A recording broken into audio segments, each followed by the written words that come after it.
That number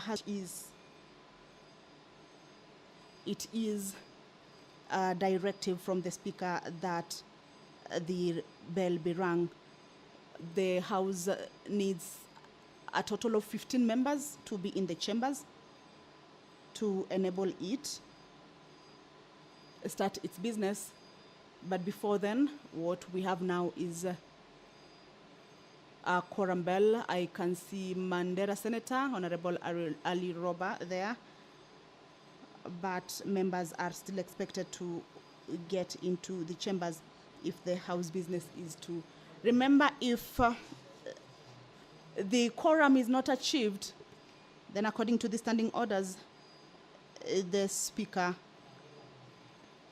can adjourn the House, but hopefully the 15-member quorum will be achieved for the senators or for the House business to kick off this afternoon. The Parliamentary Powers and Privileges Amendment Bill. This is a bill that is originating from the Senate. It is a bill by Honorable Senator Danson Mungatana. Is lined up for second reading.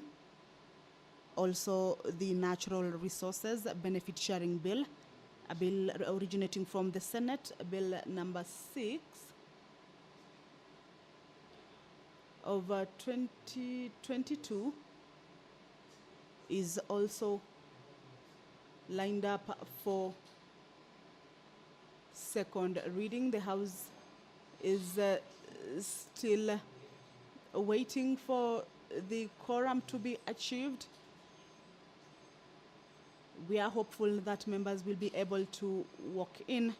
Remember, House business starts at 2:30. It is now 2:45, and the number has not been achieved, but of course we will be waiting for the direction from the Speaker, who is chairing the proceedings of this afternoon, on whether the House will continue with its business or perhaps adjourn due to lack of a quorum. 15 members are required to walk into the chambers or be seated at the commencement of the House. I can see Honorable Senator Samson Cherargei is in the chambers. And of course, the quorum bell is still on. Members are expected to walk in as directed by the Deputy Speaker, who has ordered for the bell to be rung. This is a quorum bell. And the order paper is heavy. There is a lot of business that they will be expected to consider. 4 motions and 4 bills that are lined up for second reading. The Preservation of Human Dignity and Enforcement of Economic and Social Rights Bill, originating from the Senate. This is Senate Bill number 7 of 2022 by Honorable Danson Mungatana, is part of the bills that are lined up for second reading. There is also the Natural Resources Benefit Sharing Bill. This is also by Tana River Senator Honorable Danson Mungatana. These are bills that have been lined up for second reading. And once the House kicks off its business, then these bills will be read for the second time. The Parliamentary Powers and Privileges Bill by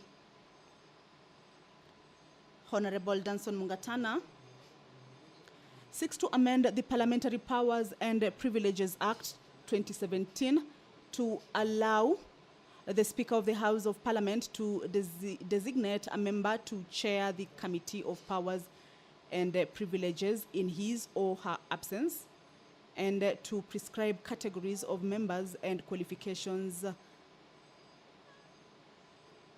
and qualifications that may inform each house in selecting members to serve in the committee.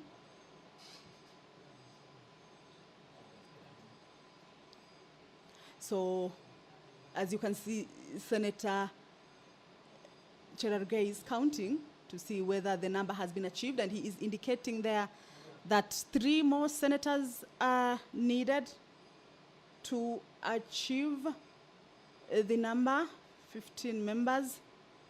If the number will be achieved, then the House business can start, but the quorum bell is still on, and it will be on until the quorum is achieved if the House is to begin its business. And this is according to the standing orders.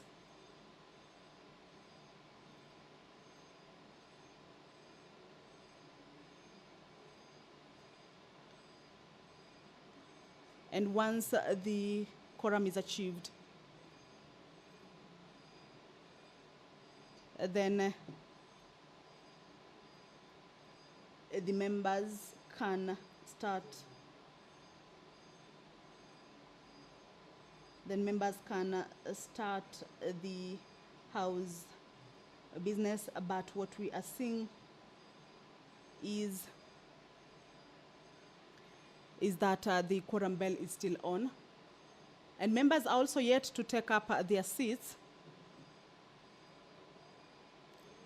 The privileges, the Parliamentary Powers and Privileges Amendment Bill by Honorable Senator Adanson Mungatana is a bill that seeks to ensure that feedback on Parliament's resolutions and reports is not only given, but given in a timely manner, as delays or failure to submit reports undermine the ability of Parliament to undertake its oversight.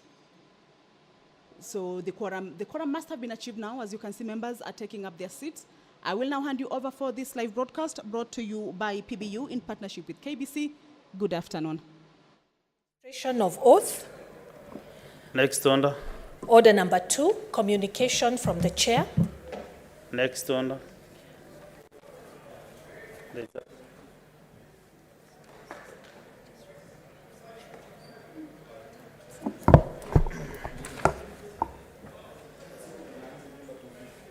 Honorable Senators, in the public gallery we have this is a communication concerning visiting teachers and students from Kahawa Garrison Secondary School, Nairobi City County. In the public gallery, we have 92 students accompanied by 4 teachers from Kahawa Garrison Secondary School in Nairobi City County, who are in the Senate on education tour. Honorable Senators, in our usual tradition of receiving and welcoming visitors to Parliament, I extend a warm welcome to them, and on behalf of the Senate and on my own behalf, wish them a fruitful visit. Thank you.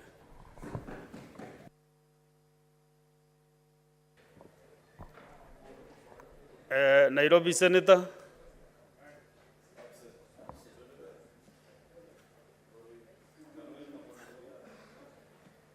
Yeah, please do majority. Recognize those students.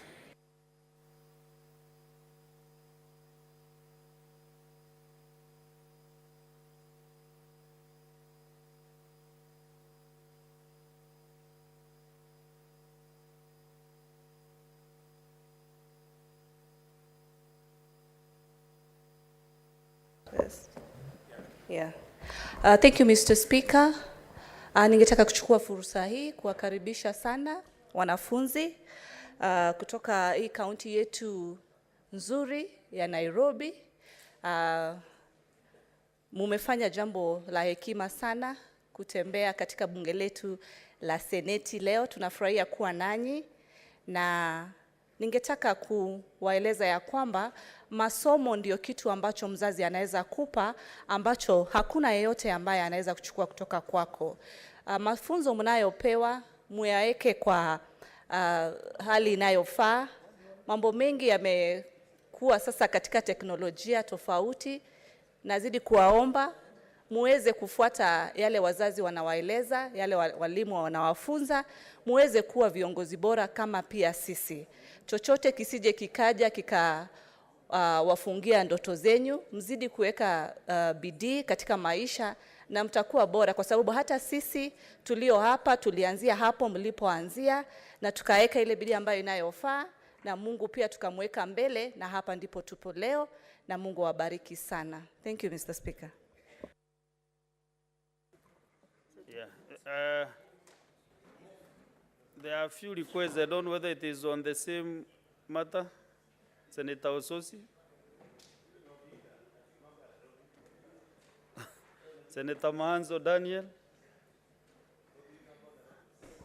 Thank you, Mr. Speaker. Mr. Speaker, it's always a pleasure for students to learn from us, to be role modeled by us, and every time we have visitors, we look forward to invite them, to welcome them, and follow the proceedings. I encourage those young children one day to become senators. There's a president of America who became a president because when he was a student, visited the Capitol Hill, and one day the Congress, and one day became the president of America.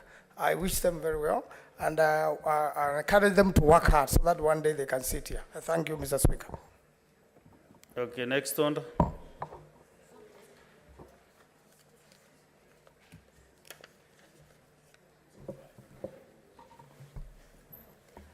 Order number 3, messages.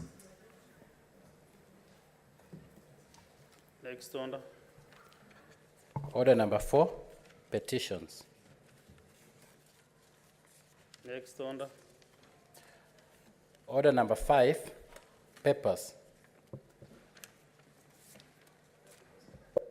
Majority Linda.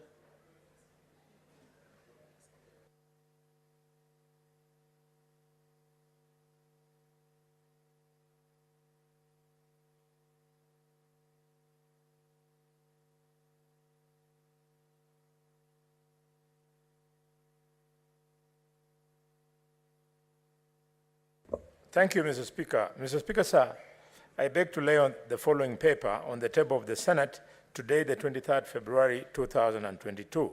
Mr. Speaker, sir, this is the report of the Parliament of Kenya delegation to the 145th Assembly and related meetings of the Interparliamentary Union IPU held from 11th to 15th of October 2022 in Kigali, Rwanda.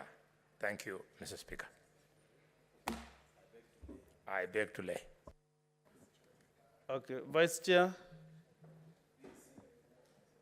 Parliamentary Service Commission.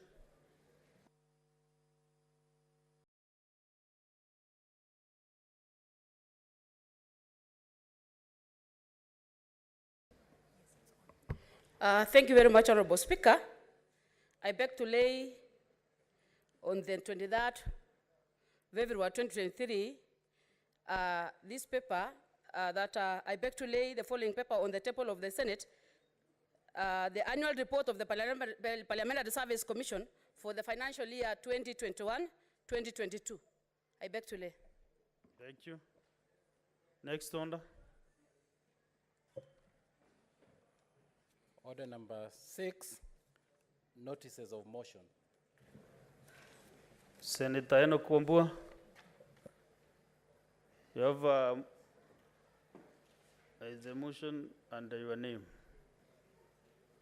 on drought mitigation program in public schools.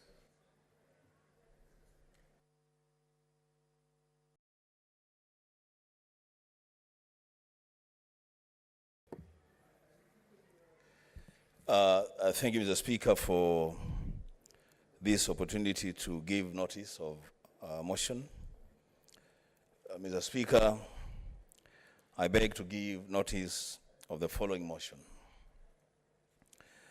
Aware that Kenya is experiencing the most intense, severe, and alarming drought in 40 years as a result of the failure of 4 consecutive rain seasons, affecting more than 20 counties in arid and semi-arid lands. Further aware that more than 4.2 million people representing 24% of the arid and semi-arid lands population, are facing high levels of acute food insecurity, with about 2.7 million in crisis phase and 785,000 people in emergency state, noting that the national and county governments, both local and international development partners, and philanthropists have made attempts to respond to the dire situation occasioned by the severe drought, concerned that thousands of children did not attend school during the third term of the academic year 2022 and beginning of 2023 as a result of the ongoing drought. Now, therefore, the Senate urges, 1, the Ministry of East African Community, the ASOS and Regional Development to develop immediate and long-term interventions to alleviate the ravaging effects of drought and hunger periodically affecting the country and more severely the ASOL areas. 2, the Ministry of Education. And the Speaker, this is important, that the Ministry of Education, in conjunction with the Council of Governors, to establish modalities to ensure no learners are sent away from schools due to lack of school fees, to ensure that children from vulnerable families have access to education. And 3, the Ministry of Education, in conjunction with the Council of Governors, to implement effective school feeding programs to ensure that children from vulnerable families in drought-hit regions have access to at least one hot meal per day and that no child misses class due to lack of food. The Speaker, I beg to give the notice of motion.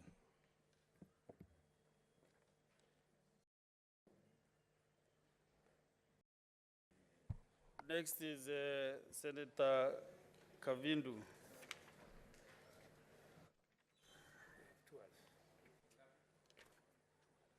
Senator Agnes Kavindu.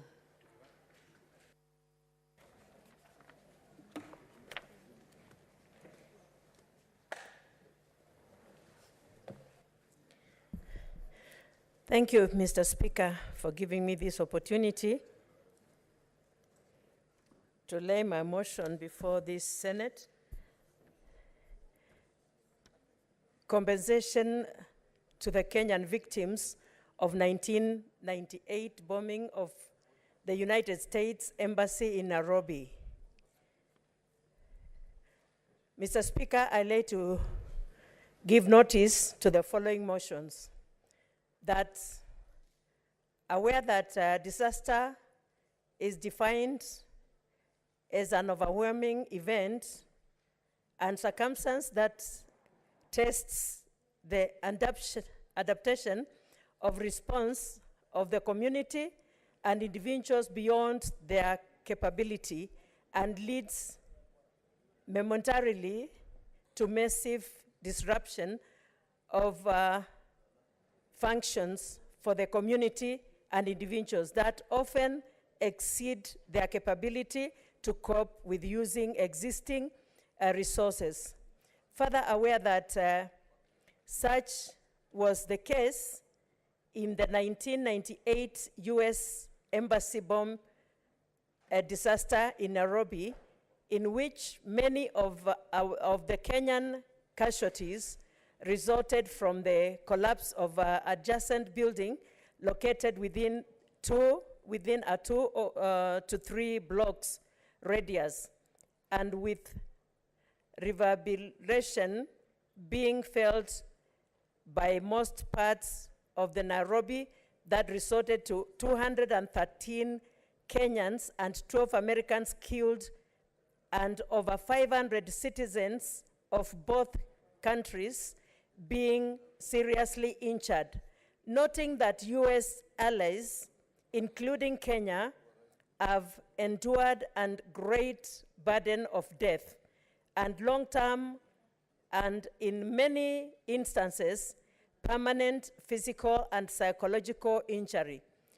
Further noting that the United States government has since compensated some of the victims and families of US citizens, leaving families of Kenyan citizens and certain other victims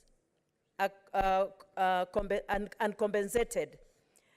Now, therefore, the Senate resolves that the Ministry of Foreign Affairs, one, advance a friendship with cooperation between the United States and the Kenyan by supporting the eligibility of Kenyan and American victims and their personal representatives, surviving spouses, and next of kin in the Victim Compensation Fund pursuant to the Justice for United States, victims of United States-sponsored terrorist acts, and two, partner with the Ministry of Health and explore subsidized medical treatment for the surviving victims of the bomb blast.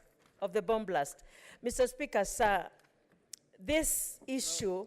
That's enough for now because you okay, okay, Mr. Speaker, but this issue has taken 24 years. And so I pray and I plead with you, where you take it, they take it with so seriousness and act on it. Thank you, Mr. Speaker. Thank you, Senator. The next is Senator Danson Mungatana. You have a motion. You give notice of your motion on the record of proceedings of the first ordinary session of the 6th Parliament of Pan-African Parliament.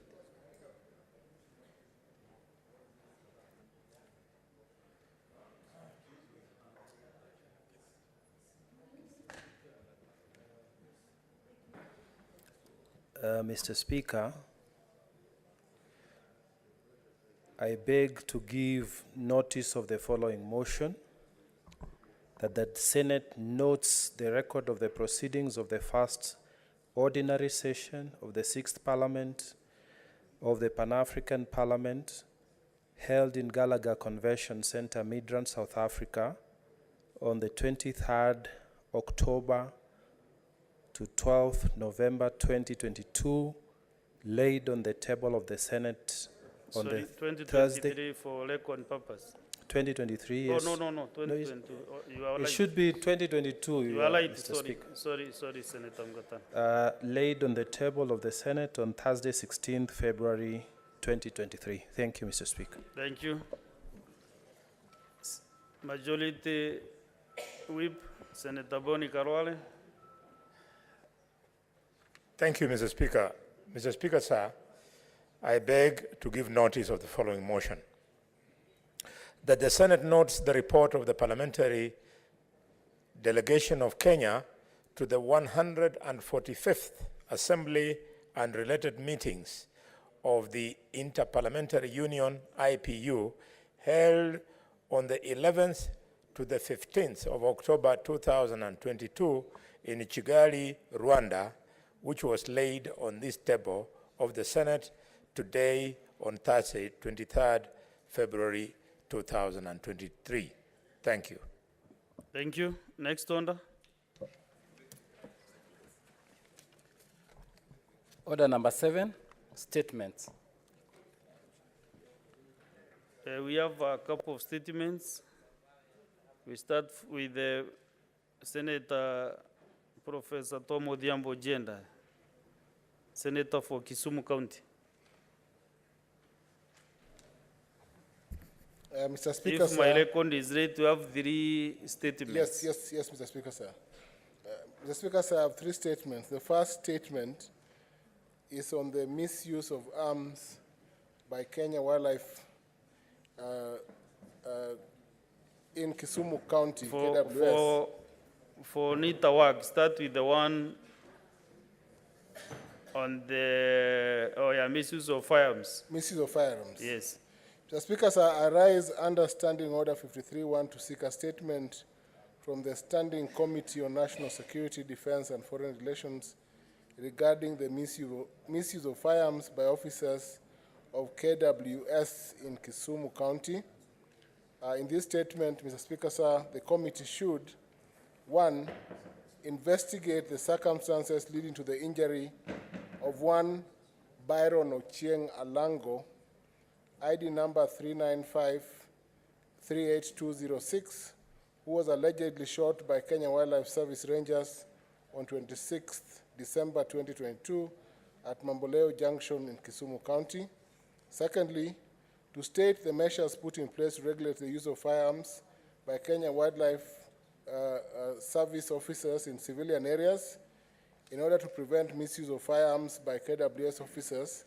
Thirdly, to investigate the current state of insecurity in Kisumu County estates, stating the nature of insecurity case, perpetrators, and action taken by the security apparatus in Kisumu County. And lastly, to inform the Senate of measures, if any, to compensate victims of excesses by KWS officers and other armed security agencies, as well as preventive measures to avoid future occurrences of misuse of government firearms. Mr. Speaker, that is the first statement. The second one. The second statement is on the construction of Koru Soin Dam. Mr. Speaker, sir, I rise pursuant to Standing Order 53-1 to seek a statement from the Standing Committee on Land, Environment and Natural Resources regarding the status of construction of Koru Soin Dam following the compulsory acquisition by the government of the land for the construction of the said dam several years ago. In the statement, Mr. Speaker, sir, the committee should explain the progress made towards the construction of Koru Soin Dam, whose construction was meant to help stem the flood menace often experienced by residents of Nyando in Kisumu County. Secondly, to state whether there is any budgetary allocation towards the construction of the dam in the current financial year, and whether there are plans to prioritize the construction of the said dam. Third, the project. Mr. Speaker, sir, my last statement is on the threat to human, wildlife, and destruction of farm crops by hippopotamus in the paddy fields of West Kano Irrigation Scheme in Kisumu County, a current menace, Mr. Speaker, sir. Mr. Speaker, I rise pursuant to Standing Order 53-1 to seek a statement from the Standing Committee on Land, Environment and Natural Resources concerning the threat to human life and destruction of farm crops by hippopotami in the paddy fields of West Kano Irrigation Scheme in Kisumu County. In the statement, the committee should explain measures, if any, put in place by the national government and the county government of Kisumu to prevent the destruction of farm crops in West Kano by hippos, as well as address the threat to human life caused by wild animals. Secondly, to state the assistance extended to farmers and residents of West Kano to enhance their knowledge in dealing with human-wildlife conflict, including fencing their farms as a deterrent measures against the hippos. And lastly, to list all reported cases of human-wildlife conflict occasioned by hippos in West Kano rice fields since 2022 to date, stating the remedial measures taken, including compensation of farmers and families of those killed or maimed by hippos. Mr. Speaker, sir, this is a current problem, and only last week, 2 members of one family were killed by hippopotamus in these rice fields. I thank you, Mr. Speaker, sir. Thank you. The 3 statements to be considered by the relevant committees. Senator Edwin Sifuna, Nairobi Senator. I thank you, Mr. Speaker. I rise pursuant to Standing Order 53-1 to seek a statement from the Standing Committee on Health regarding allegations of a plan by the Ministry of Health to restrict unemployed Kenyan health workers from seeking jobs abroad. In the statement, the committee should address the following. Number 1, investigate allegations of the existence of a workforce migration policy by the Ministry of Health through which there are plans or reported plans to restrict qualified unemployed Kenyan health workers from seeking work abroad. Number 2, state whether, in developing the said policy, the Ministry of Health complied with Article 10(2)(b) and C and Article 232(1)(b), D and I of the Constitution, with specific reference to equity, social justice, non-discrimination, and involvement of the public during the development of this policy. Number 3, explain the rationale for such a policy, given the state of the Kenyan labor market and in light of the plight of the thousands of qualified but unemployed health workers, stating whether what the ministry is doing to ensure that all qualified but unemployed doctors in the country are being employed expeditiously. And finally, Mr. Speaker, outline the measures that have been put in place by the Ministry of Health, if any, to revise and upgrade the remuneration and healthcare of healthcare practitioners to ensure a fair and conducive working environment. I thank you, Mr. Speaker. Very well. What is out of order? Speaker, I beg to seek further clarification on that statement, with your permission. Yes, proceed. Yes, Mr. Speaker, I want to thank Senator Sifuna. Could also the statement include a confirmation that the government intends to deny the non-practice allowance that is paid to doctors who work in public hospitals, clinical officers who work in public hospitals, to cushion them from the fact that during the time they are working in public practice, they don't enjoy the opportunity to benefit from their skills by doing private medical practice. Mr. Speaker, because this is a cross-cutting issue, let them just top it up by also confirming that the same non-practicing allowance for judges and magistrates is also going to be scrapped. Thank you, Mr. Speaker. I can see several requests on this statement. Majority Leader. It's not on this statement per se. Comments by the Majority Whip. Standing order number 104. A senator who wishes to speak on any matter in which the senator has pecuniary or proprietary interest shall first declare that interest. Senator Boni Alwale is a practicing gynecologist, Mr. Speaker. While making his comments about this particular topic, I thought it would be in order, Mr. Speaker, to declare publicly that he has a personal interest in this matter, either now or in the future, should the people of Kakamega rethink the endorsement of him being here, Mr. Speaker. So can you put the senator for Kakamega in order, Mr. Speaker, and ask him to properly address this House on that particular matter?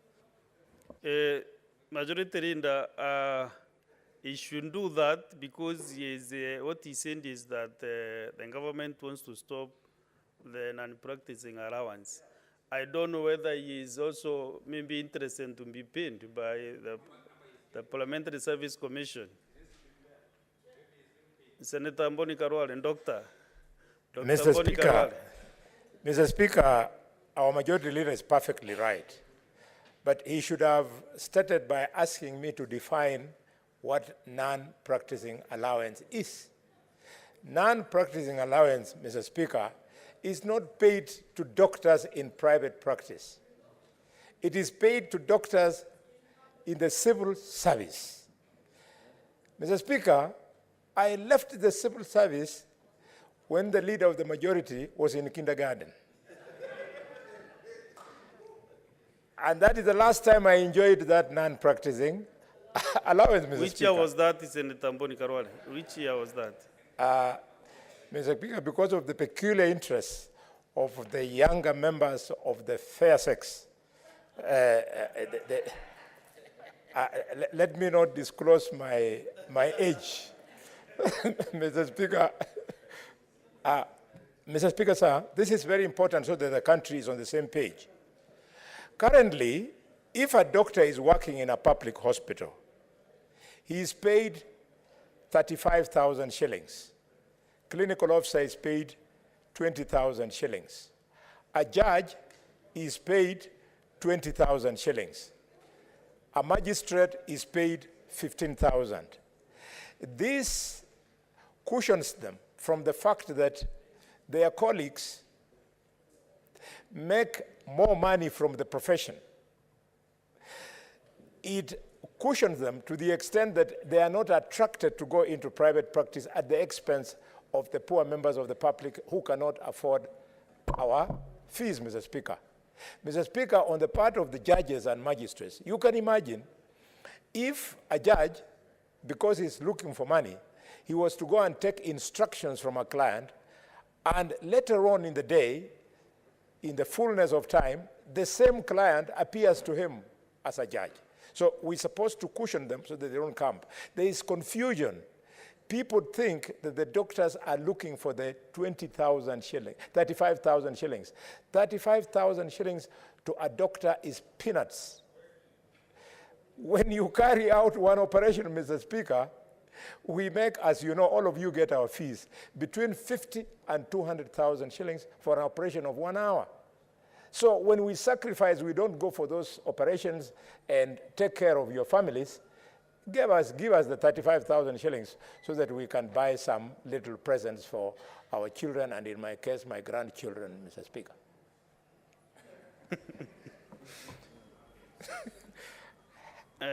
You want to make a comment on the statement?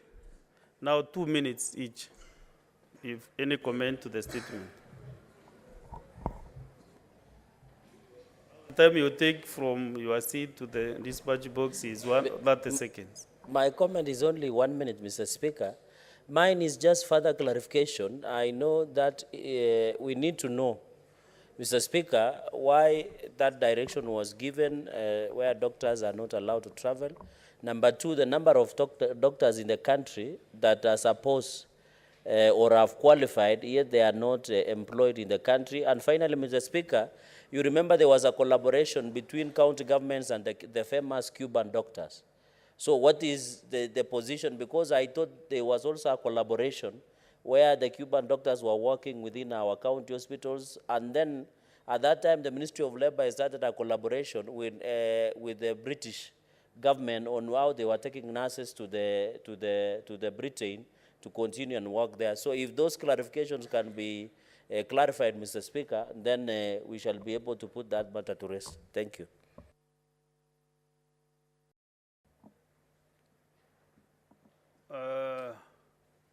Senator Ososi, is it on this? You know, your hand has been on for quite some time, so I'm getting confused. Mr. Speaker, I wanted to speak to the next matter, but let me give now another.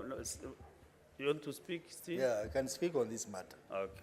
Mr. Speaker, I think I must thank my colleague here, the Senator for Nairobi, for bringing up this matter, because most of us were shocked to read in the media that over 4,000 doctors are unemployed, and yet the government has spent a lot of resources to train these doctors, and these doctors are not allowed to seek jobs elsewhere.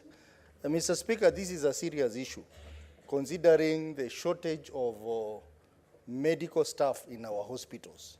We cannot be having doctors who are trained, not able to work or not able to travel. It is really a serious matter. So I think the statement by Senator Sifuna should be taken seriously by the Committee of Health, and a report brought to this House so that we discuss this matter, because this is a matter of national concern, and it is going to discourage young people from taking serious courses like medicine, which require a lot of concentration, a lot of investment, and then after the course, you end up not getting the job or not being able to travel out of the country.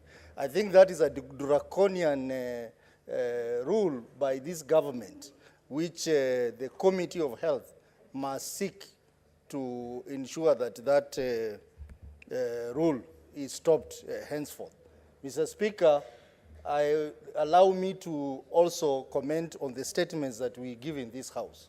I am concerned that every time we come to this House, members are requesting an average of about 5 to 6 statements a day. But committees are not moving with speed to process these statements. Mr. Speaker, I did my statements, my 2 statements, last year. To date, I am waiting for the first communication from the committee to tell me when they're inviting the relevant people to come and respond to the issues. So yes, we are giving out, making requests, but the committees should work aggressively so that these statements are responded to in time. And Mr. Speaker, you know you are the chair of the liaison committee. You need to call your members to order and ensure that our contribution in this House in terms of requests for statement is not in vain. Thank you, Senator Ososi. Senator David Wakoli. Asante sana Mheshimiwa Spika. Ningependa kuchangia kwa yale ambayo mwenzangu Senator wa Nairobi ametaja kwamba kwa usanjari huo kuhusiana na mkataba wa madaktari na mishahara yao ni kinaya na kejeli kwamba serikali ina mkataba na wahudumu madaktari kutoka Cuba ambao kwa mwezi mmoja daktari mmoja anatukamua sisi wa Kenya milioni 1 kwa mwezi. Ili hali madaktari wenye tajriba kama hiyo Kenya humu hawana kazi, wanapiga miayo na hawaruhusiwi kutafuta kazi katika nchi za kigeni. Ninaomba hivi, itawezekana kwamba hawa wa Cuba warudishwe kwao na hizi pesa wanazolipwa zitumike kuajiri madaktari hapa Kenya. Hoja ya pili, kuna wale madaktari mashinani, kwa kimombo tunawaita CHVs, ambao wanafanya kazi butu, kazi nzito kule mashinani. Itawezekana vile vile wao wawezeshwe kuhusishwa na wapate mishahara ili kunufaisha wa Kenya katika nyanja za mashinani. Asante sana Mheshimiwa Spika. Yes, what is your point of order?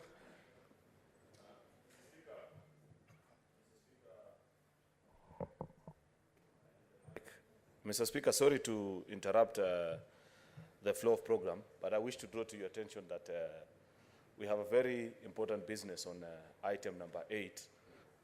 With your permission, Mr. Speaker, I want to request that this is a long-established tradition of the House that whenever we have such pressing matters, we can pause a debate on any particular matter, dispense off with it. It's only one vote that we are taking. This should not ordinarily take us more than 5 minutes. We send this money to our counties and we revert back to the order that was going on. With your permission, Mr. Speaker. If honorable senators could minimize requests to make comments on the statements, then we can leave the following, maybe 3 or 4 statements, then we clear.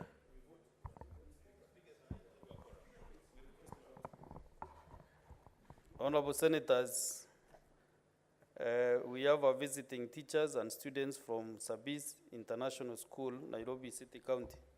In the public gallery, we have 22 students accompanied by 8 teachers from Sabis International School in Nairobi City County who are in the Senate on an education tour.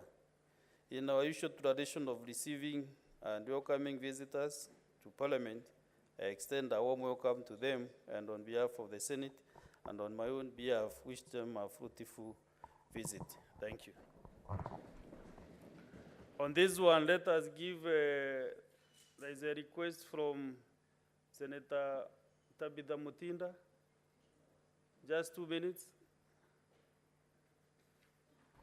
Thank you, Mr. Speaker. Why it's a special request? These are children from the Sabis International School in Runda. These are my good, very kids who requested to come to this house. I want to ask you to continue pursuing your educational goals. As I always say, education is the only thing that your parent can always give you, and that is what somebody can never take away from you.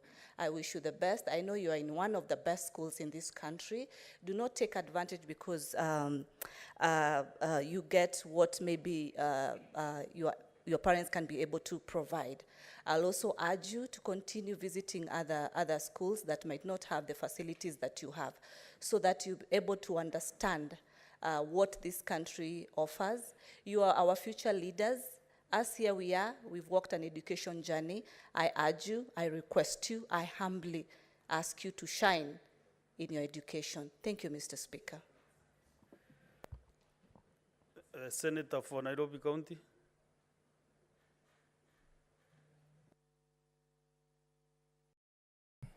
I thank you, Mr. Speaker. Probably for the benefit of students in the gallery, the Nairobi delegation is quite healthy. We have one elected senator in Nairobi, but we have at least 5 nominated senators who come from the Nairobi county, and therefore they form part of the delegation. Senator Mutinda, who spoke before me, is one of the members of the delegation in Nairobi. So if she has taken the opportunity to welcome you, please consider that to be the same position that I will take in welcoming you to this house. I hope that you can learn something from your tour today, and that you are proud of the representation you have in the Senate, especially for your teachers, those who voted for me.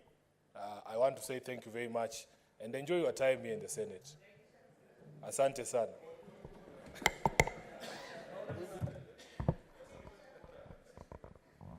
Yes, Senator Kajwang, what is your point of order? Mr. Speaker, is Senator Sifuna in order to purport that Sabis International School Runda lies in Nairobi County when the boundaries are so clear that Sabis lies in Kiambu County? Mr. Speaker, I say this with authority because that is my neighborhood. Mr. Speaker, in as much as I want to say I live in Nairobi, in as much as I want to say I live in Nairobi, the reality is that I live in Kiambu. So the senator who should be inviting the ladies and gentlemen from Sabis, Mr. Speaker, should be the senator for Kiambu, not the senator for Nairobi. And the senator for Nairobi should know where he gets his votes from. Beyond Githogoro, Mr. Speaker, Senator Sifuna has no further votes. After Githogoro, the votes are for Kiambu. Senator Kajwang, now that we know those are your neighbors, kindly now welcome them on behalf of the senator for, for Kiambu, who is not in the house.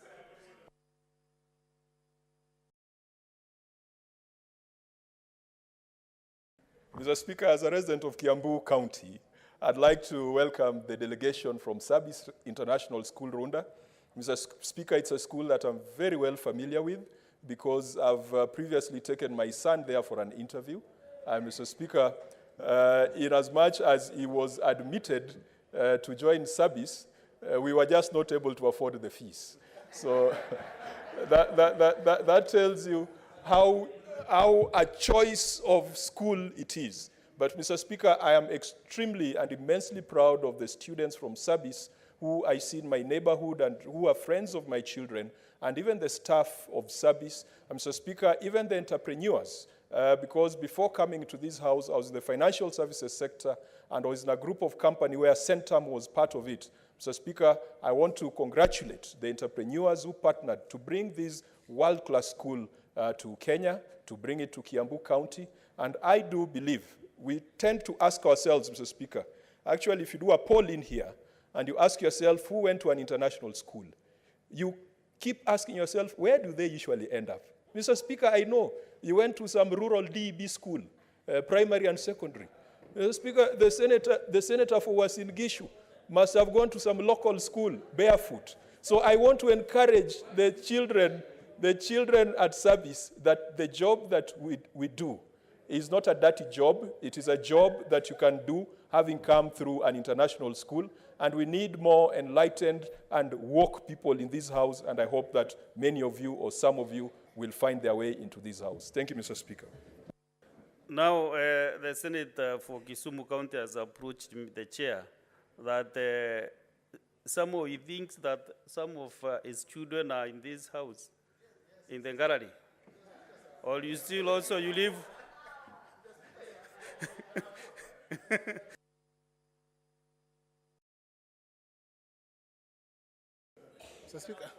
Mr. Speaker, I have 3 children in Sabi School. 3. So I think these are classmates. Yes, from one mother. So let me just welcome. I have Chrissy, I have Ruby, I have the little one. So welcome to the House, to Senate. And Mr. Speaker, sir, I think it is important at every point that when students visit Senate, they need to understand the bicameral nature of Parliament. They need to understand that it is important that at any point in learning, the lower levels and the higher levels, that they must aspire for the best. And that there's only room at the top. And when they come to the top at there now, you're actually physically at the top, aspire to remain there. Thank you, Mr. Speaker. Thank you. Honorable Senator, as requested by the majority leader and the leadership of the House, there are a few other statements that I'm maybe suspending for a few minutes. We first dispense off with the business appearing in order number 8 on the order paper, and then we'll come back to the statements, and then we proceed in that manner. Thank you. Order number 8, motion, adoption of the report of the Standing Committee on Finance and Budget on the county government's additional allocations cash disbursement schedule for the financial year 2022-2023. Division.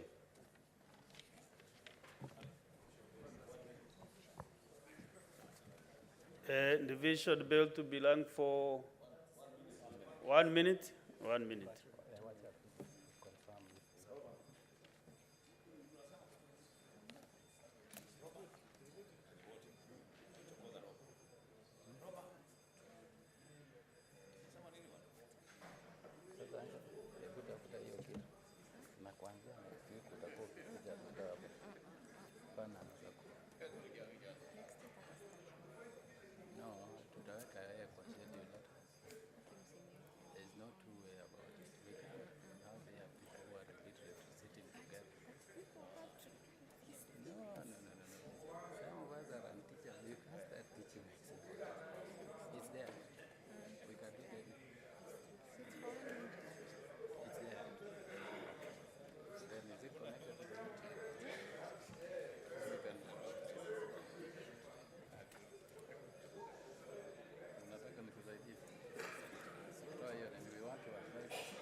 Okay, now lock the doors and then you draw the bar.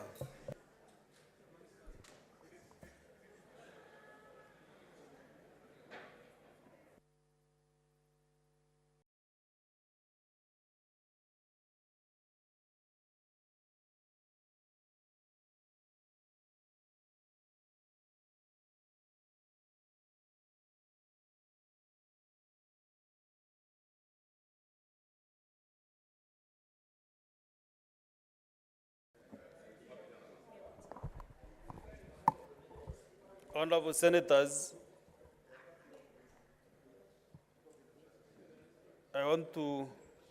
Honorable Senators,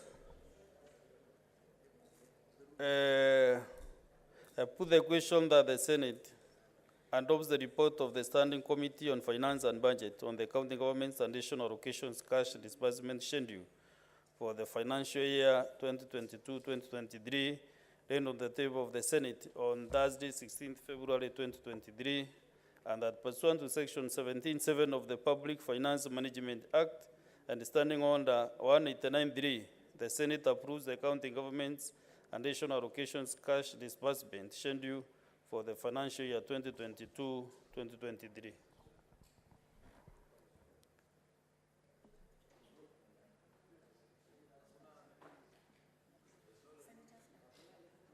Senators, we are voting electronically.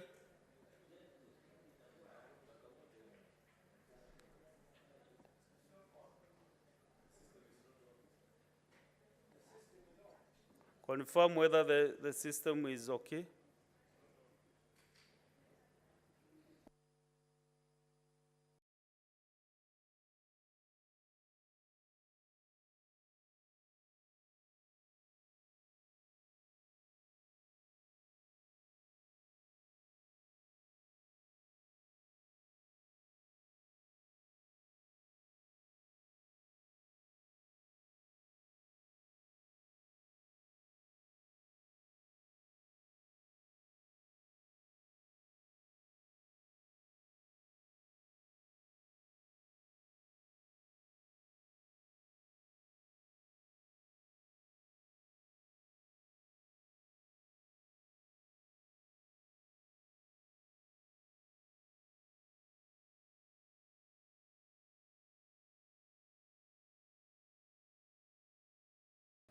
Where is our technical team? Can you advise us whether?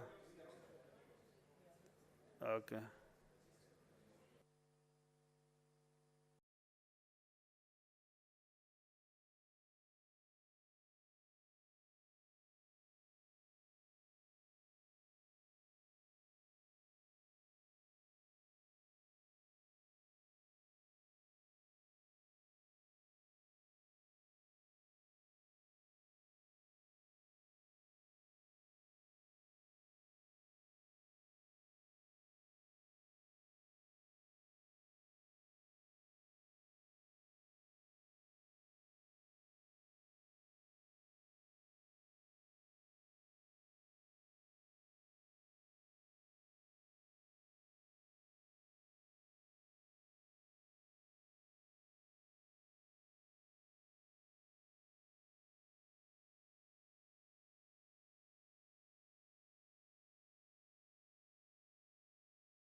Honorable Senators, it's like this system is not working.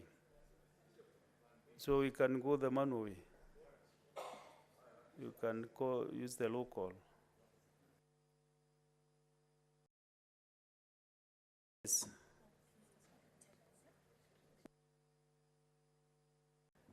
Yes, the House leadership can give us, tell us. One each from either side.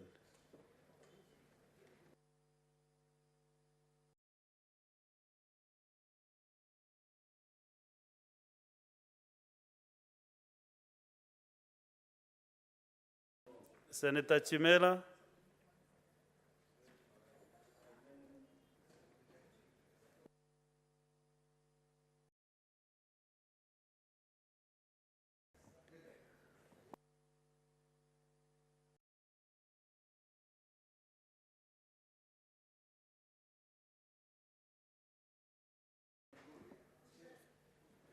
And Senator Eddie. Yes, let's proceed. Senator Abbas Sheikh Mohammed, Wajir County. Senator Adan Dulo Fatuma, Isiolo County.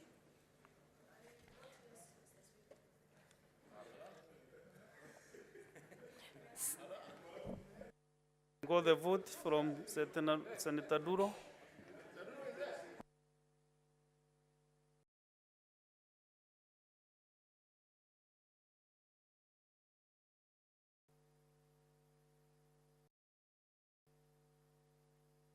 Yes, Senator Duro, let's take your vote again. Wait, just a minute. Mike, wait for the mic. I vote yes, Mr. Speaker. I can see people are excited. Yeah. Congratulations. Thank you. Senator Cherarke Samson, Nandi County.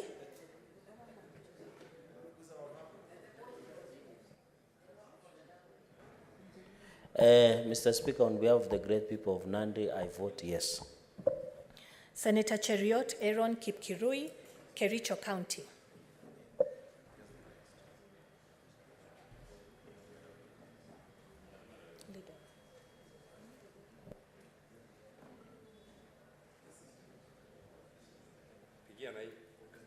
Okay, I can use this other one.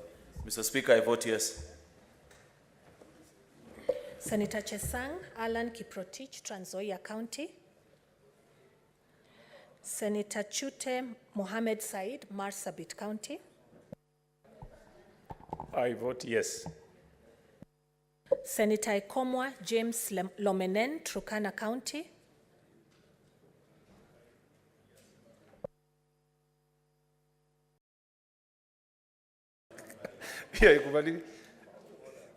No, senators, you have no power to vote on behalf of your colleagues. Senator Haji Abdul Mohammed, Garissa County.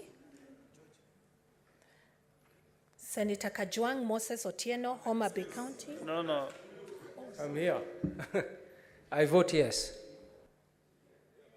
Senator Kajwang Moses Otieno, Homa Bay County. I vote yes. Senator Kamau Joseph Githuku, Lamu County. Senator Kathuri Murungi, Meru County.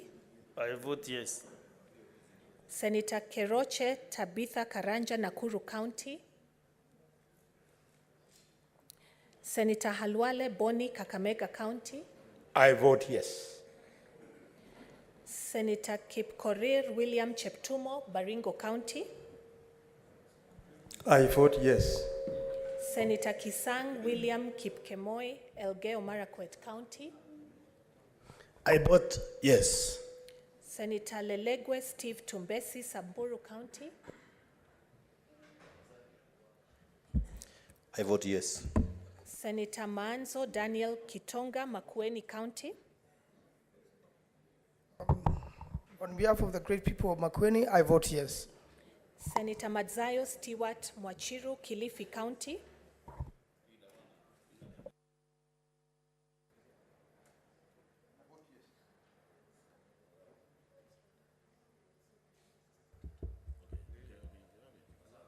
I vote yes.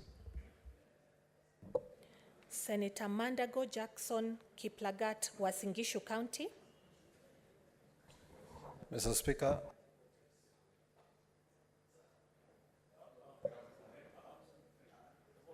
Senator Sorry, repeat the vote.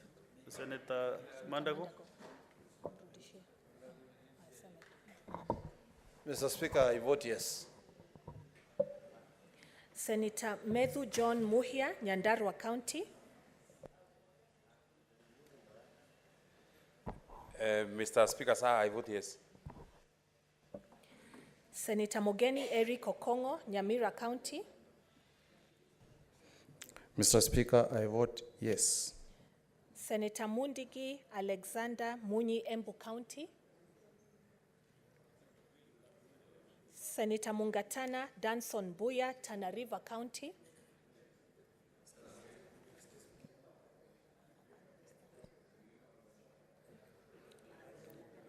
Tana River votes yes, Mr. Speaker.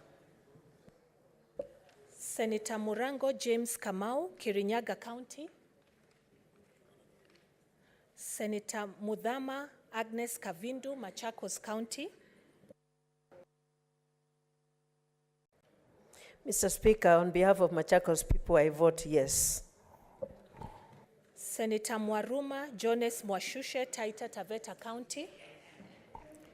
Mr. Speaker, I vote yes. Senator Mwenda Gataya Mofaya, Tharaka Nithi County. Senator Mwinyihaji Mohamed Faki, Mombasa County. Senator Ndirito John Kinywa, Laikipia County. Senator Ngugi Joe Joseph Nyuto, Murang'a County. Senator Ojienda Odhiambo Tom, Kisumu County. Mr. Speaker, because the people of Kisumu need these funds, I will vote yes. Senator Oginga Oburu, Siaya County. Senator Okech Eddie Gicheru. Minute, let's get the vote from the senior. Give him the mic.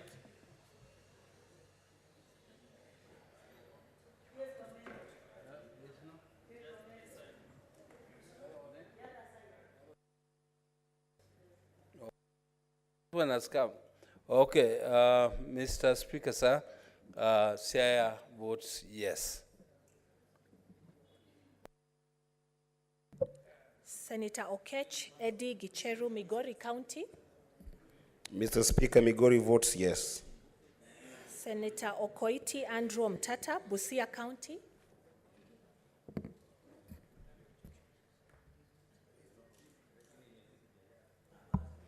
Mr. Speaker, sir, I vote yes.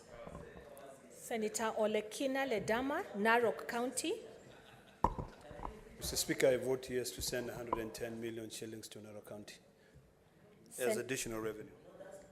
Senator Onyonka Richard Momoina, Kisii County. Mr. Speaker, on behalf of the great people of Kisii, I vote yes. And a point of order, Mr. Speaker, my name is Richard Momoima, not Momoina. Momoima. The difference is Momoima means he's the only son, which I am. The other one has no meaning. Next vote. He has already voted. Next. Senator Osotsi Godfrey Atieno, Vihiga County. Mr. Speaker, I vote yes. Senator Recha Julius Murgo, West Pokot County.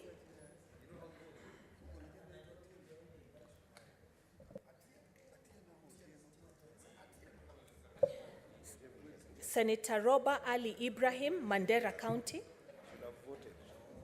Mr. Speaker, sir, I vote yes. Senator Seki Lenku Olekanar, Kajiado County.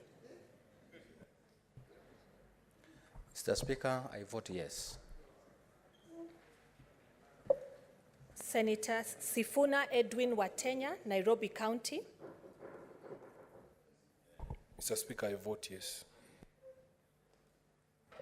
Senator Thangwa Paul Karungo, Kiambu County.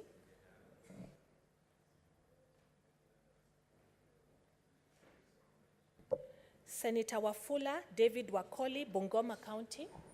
Mr. Speaker, kwa niaba ya wazalendo wa kaunti ya Bungoma, napiga ndio. Senator Wakili Hillary Kiprotich Sigei, Bomet County.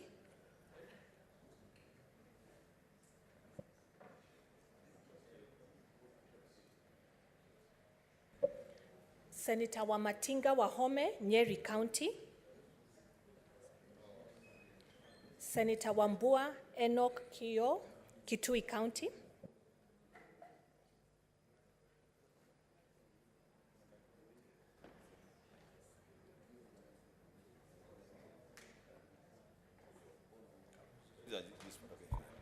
The Speaker, for and on behalf of the people of Kitui County, I vote yes.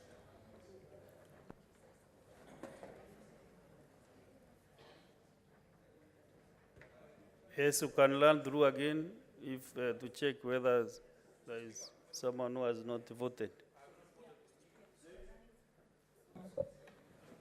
Senator Abbas Sheikh Mohammed, Wajir County. Senator Boy Issa Juma, Kwale County. Mr. Speaker, Kwale County, vote yes. Senator Chesang Alan Kiprotich, Trans Nzoia County. Senator Ekomwa James Lomenen, Turkana County. Senator Kamau Joseph Githuku, Lamu County. Senator Keroche Tabitha Karanja, Nakuru County. Senator Mundigi Alexander Munyi, Embu County. Senator Murango James Kamau, Kirinyaga County.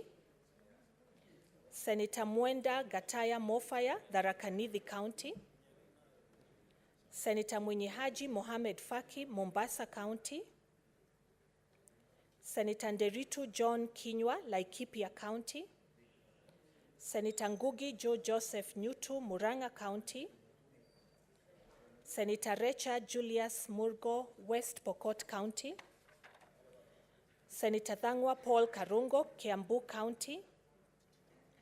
Senator Wakili Hilary Kiprotich, Sigei, Bomet County. Senator Wamatinga Wahome, Nyeri County.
Okay, the chair now has the results, and I hope there will be no asking me to open the server. Senator Bendu. The results are ayes 32 and no 0, and no 0 abstentions. So the ayes have it.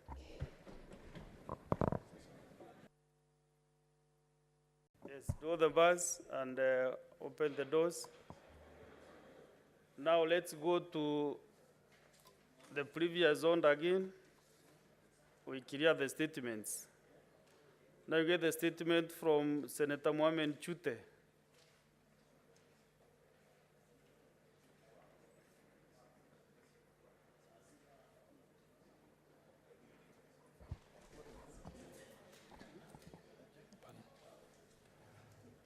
Thank you, Honorable Speaker. Requesting for a statement on non-remittance of statutory deductions from the staff of the County Government of Marsabit to the National Hospital Insurance Fund, National Social Security Fund, and LAB Fund. Mr. Speaker, sir, I rise pursuant to Standing Order 53-1 to seek a statement from a standing committee on labor and social welfare. This is on non-remittance of statutory deductions from the staff of the county government of Marsabit to the National Hospital Insurance Fund, National Social Security Fund, and LAF Fund by the county government of Marsabit.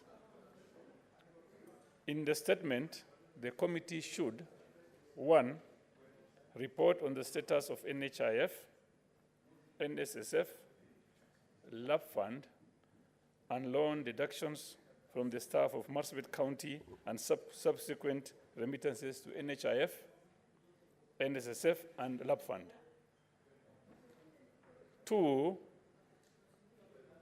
state why the county government of Marsabit has failed to remit the statutory deductions despite deducting the same from the staff, and inform the Senate on actions that has been taken against the staff responsible for this failure. Number 3, elucidate on the measures, if any, the ministry has undertaken to mitigate against such incidences where county governments do not remit statutory deductions so as to avert future health crises. Number 4, state the number of advisors, their status, full names, dates appointed, core duties, and salaries directly employed under the governor's office. And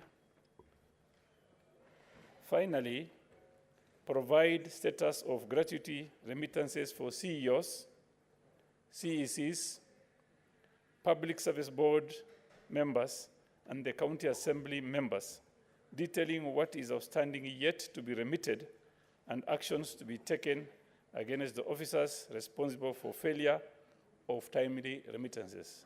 Thank you, Mr. Speaker. Next, Senator for Nandi County, Samson Chelagay.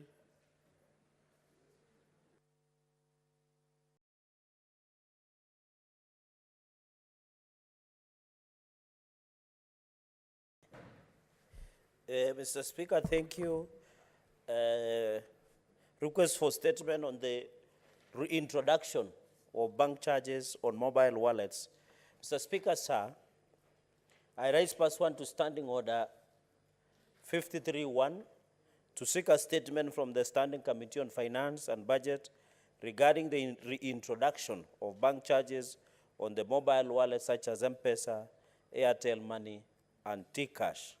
In the statement, the committee should, 1, explain reasons for failure by the Central Bank of Kenya to set a standard fee to be charged on mobile wallets by all banks to avert exploitation meted on the Kenyans by commercial banks across the country. Mr. Speaker, number 2, provide the current rates charged on mobile wallets per transaction in the process of moving funds to and from the bank, excluding the 20% excise duty charged by the government and the state actions, if any, to be taken against banks that fail to disclose the amounts charged through this transaction. Mr. Speaker, and finally, outline measures, if any, put in place by the National Treasury to cushion Kenyans against exploitation by commercial banks with respect to charges on mobile money transactions, considering, Mr. Speaker, the current hard economic times, and noting that Kenya's shillings 10 billion that is transacted on an average per day via mobile money transactions, be it M-Pesa, Airtel Money, or T-Cash, and make it a key driver of the economy. I thank you, Mr. Speaker.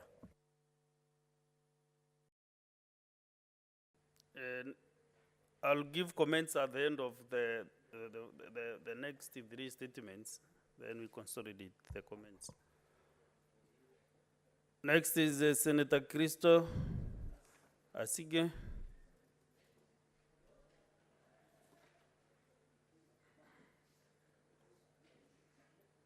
You You had a statement to make. Not Chair. Sorry, Mr. Speaker. I wasn't aware that my statement was in today's order paper. Kindly excuse me and allow me to read it in the next session. Okay. Thank you. Senator Aminda Kibwana.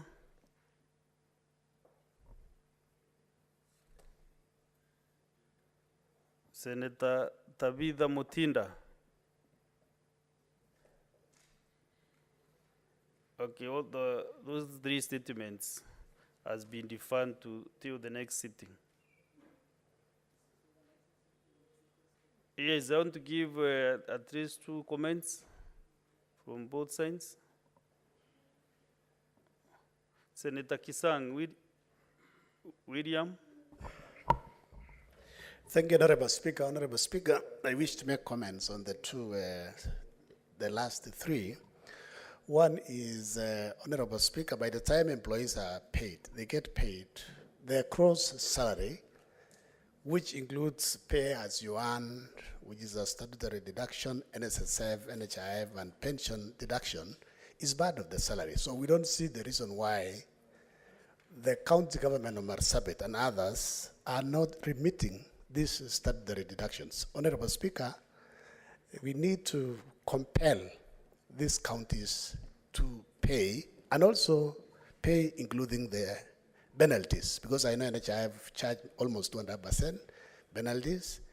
The employees are not enjoying, they'll not enjoy interest on non-remitted pension or NSSF. Honorable Speaker, this is a serious matter that we need to look at and invite the governors to tell us why they're not remitting. Honorable Speaker, on the second, by the Senator for Nandi County, Honorable Speaker, Kenyans are going through very difficult economic times. And I don't know why Central Bank decided to reintroduce interest on wallet money.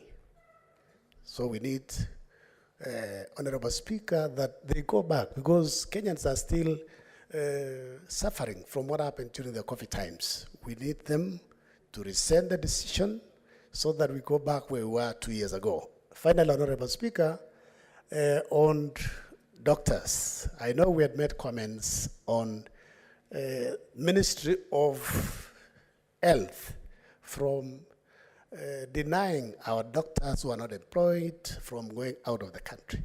Doctors, like any other profession, when they go to the university, they take loan and they sponsor themselves. Others are sponsored by their parents, or they take higher education loans board and they go to school like everybody else. So what is so special to deny them from traveling and looking for opportunities so that they can start paying a loan, they can help their families? If the ministry want to deny them from traveling and looking for opportunities, then it is time that they employ all doctors who have graduated, who have been licensed, so that they don't suffer staying within the country and doing nothing, and they have gone to school. And you know, these are the top, they were our top students in KCSE. So what are we telling those who are in class 8, who are in high school, and they intend to pursue medicine? If we stop them from looking for opportunities to help themselves and help their families, what will happen? So, Honorable Speaker, we need to ask the ministry to rescind the decision. Thank you.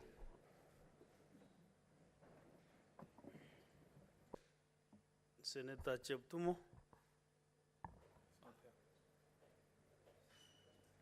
Senator Lenku, Sekirenku, Olekanar. Thank you, Mr. Speaker. I rise also to support the motion on the statement from Mheshimiwa Senator from Marsabit on the issue of non-remittance of staff, non-remittance of staff.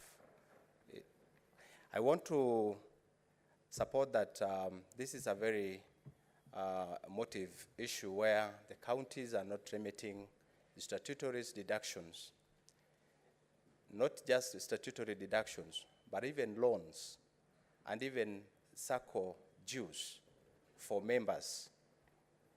And this is a very big issue. It's a very emotive issue in the counties. This non-remittance is accruing a lot of arrears in the counties, and that makes counties to have a lot of pending bills, even to their own staff. I know very well that governors have a lot of money that they are getting from the control of budget in full in terms of personnel emolument. This is a very, it's an issue. It's an issue where we need to know as the Senate, particularly from the committee concerned, that why the control of budget is giving counties a full amount of money in pay personnel emolument, but they don't remit this money to the statutories, to the institutions that are required, like the NHIF, where they don't have the money from the counties. And that makes a triple effect to the employee of the county, where they don't even go to hospital, they don't enjoy the NHIF benefits, and even the statutories like payee, the banks pay the net salaries from the employees of the counties. This is a very emotive issue. We want to support this statement and say that as the committee sits down with the governors, concerns, because I think even to myself also, I'm being affected as a county. And to make the matter worse, we see like counties are even employing more staff to those offices without even following the due process. And that also accumulates arrears within the employees. So I think I do support this, and I want to see the future of this statement as we get the response from the governors. Thank you. And then two statements which the owners were not allowed, but since we agree this is a week of forgiveness, I give them a chance to give their statements. Senator Kibwana. Senator Kibwana.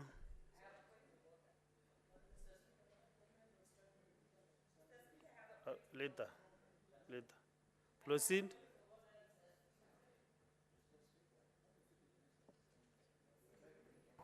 Mr. Speaker, can Senator I say something? Kibwana, I give you the opportunity to give out your statement. Mr. Speaker, I wanted to say something on statutory How can you reductions. call for a point when you are working? You know, you must have orders, Senator Kiruri. Mr. Speaker, Now you raise your finger working. You start point of order from the highest.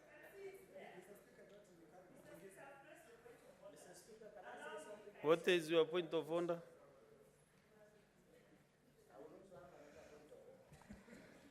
Thank you, Mr. Speaker. My point of order is that I have been waiting for my motion very patiently for 3 days. And the order paper keeps changing.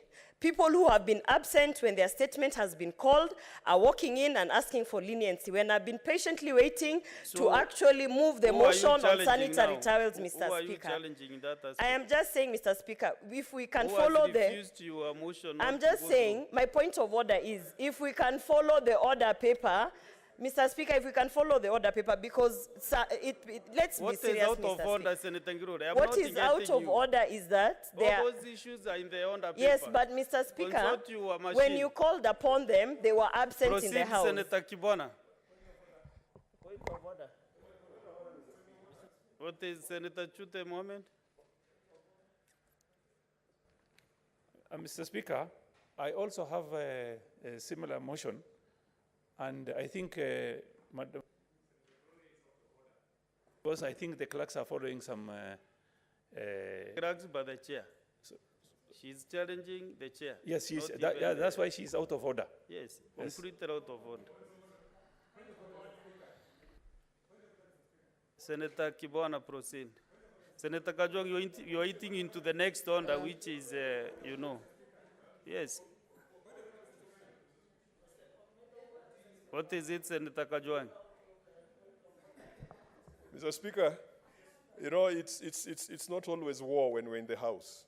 But I just wanted to inform Senator Gloria Orwoba of Standing Order number 45 on sequence of proceedings. And Mr. Speaker, statements come before motions. So I just wanted to inform her that the proceedings are fairly organized. And Mr. Speaker, you undertook that today you are not starting a fight, and I want to congratulate you for that.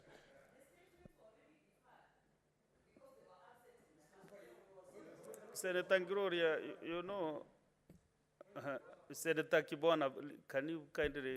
Thank you, Mr. expedite? Speaker. I rise to pursuant Standing Order 531 to seek a statement from the Standing Committee on Lands, Environment and Natural Resources on the steps taken to achieve Kenya's greenhouse gas emission reduction targets to set out in the nationally determined contributions NDCs updated in 2020. In the statement, the committee should table a progress report on the achievements of the greenhouse gas emissions. Sorry, Senator Kibwana, the statement I have is totally different from what you are in. I have two statements, Mr. Speaker. What Which was one do you have? recorded was only one. Yeah? Because you cannot read something that I don't have. Otherwise, you can read some more Kenya in the House. No, I had to. The one approved is the influx of Cuban doctors. The other one may be a spending. You can read this one.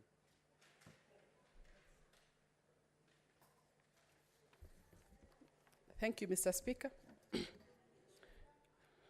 Mr. Speaker, my statement is on unemployed Kenyan doctors and the influx of Cuban doctors in the healthcare system. I rise pursuant to Standing Order 531 to seek a statement in the Standing Committee on Health on the crisis of unemployed Kenyan doctors and the influx of Cuban doctors in Kenya's healthcare system. In the statement, the committee should state measures, if any, to address the issue of unemployment among Kenyan doctors, giving reasons for the significant number of unemployed doctors despite the increasing demand for healthcare services. Number two, Mr. Speaker, apprise the Senate on the plans to ensure that Cuban doctors are working in areas where there's a genuine shortage of specialized medical personnel and not displacing unemployed Kenyan doctors. Number three, states efforts in ensuring that Kenyan doctors are provided with the necessary resources and support to improve their skills and remain competitive in the job market. Number four, state measures, if any, by the Ministry of Health to provide opportunities for young doctors to gain the practical experience necessary to the competitive in the job market end. And the last, but not the least, state strategic interventions made by the government to ensure Kenya's healthcare system is sustainable and self-sufficient without doctors from other countries. I thank you, Mr. Speaker. Thank you. Last statement, Senator Tabitha.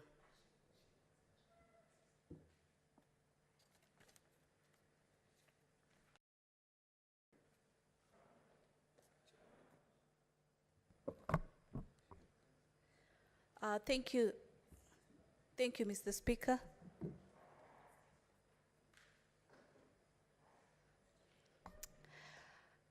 I rise pursuant to Standing Order 53-1 to seek a statement from the Standing Committee on Finance and Budget regarding claims of fraudulent activities involving customers' accounts in various Kenyan banks.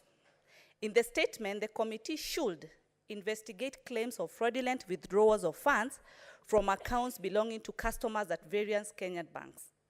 Explain the measure that they have put in place by various banks adversely mentioned in frauds involving customers' account and the governor of the Central Bank of Kenya to stem such activities that cast aspirations on the bank security system, and outline the actions put in place, if any, by banks where fraud cases have been reported to ensure customers who have lost their monies in such criminal activities have been compensated. Mr. Speaker, I submit, and I would like just to point out that from where I sit, we got evidence. Senator Mutinda, you have made your statement, unless any other member can be able to Thank you, support Mr. Speaker. I stand guided. Thank you so much. Yeah. And I can't see anybody interested to say something on that.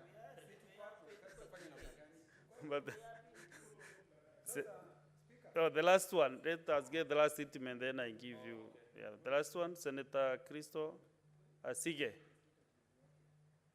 I'm told you have now the statement in your system. Proceed. The mic? Oh, thank you. Yes, I do now. Mr. Speaker, I rise pursuant to Standing Order number 53-1 to seek a statement from the Standing Committee on Justice, Legal Affairs and Human Rights on the status of implementation of the Legal Aid Act number 6 of 2016.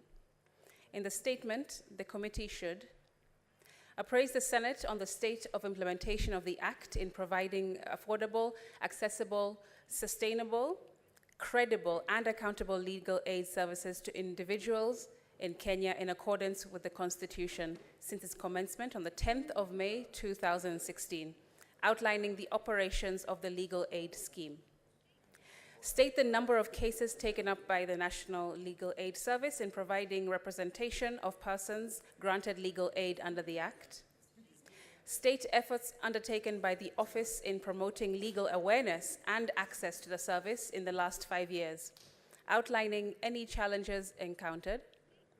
State measures undertaken in supporting the legal services through establishing justice advisory state centers and research. State the amount of public funds allocated to the Legal Aid Fund since its inception, stating how funds allocated have been spent since its inception, and state measures, if any, undertaken in promoting alternative dispute resolution mechanisms to enhance, let me do that again. State measures, if any, in promoting alternative dispute resolution methods that enhance justice in accordance with the Constitution. I thank you. What you missed is enhanced access to justice. Thank you, Senator Sige.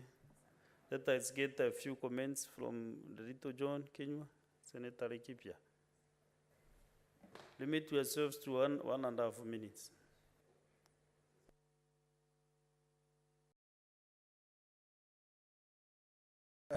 Asante Bwana Spika kunipa fursa hii. Kwanza napenda kupongeza Senator Cherargei kwa taarifa aliyoleta katika bunge na kuuliza ya kwamba wakati huu ambapo bado kuna janga la njaa, kuna ukame kila mahali, ilhali Banki Kuu imesema ya kwamba watu wanakapokuwa kutuma pesa wakitumia simu zao za rununu watarejesha yale malipo ambayo walikuwa wakilipa. Bwana Spika, mimi ningependa kuuliza kamiti ambayo imepatiwa fursa hili iangalie mambo haya kwa kindani na Wizara ya Fedha waweze kusaidia Wakenya kwa sababu wakati huu bado wako na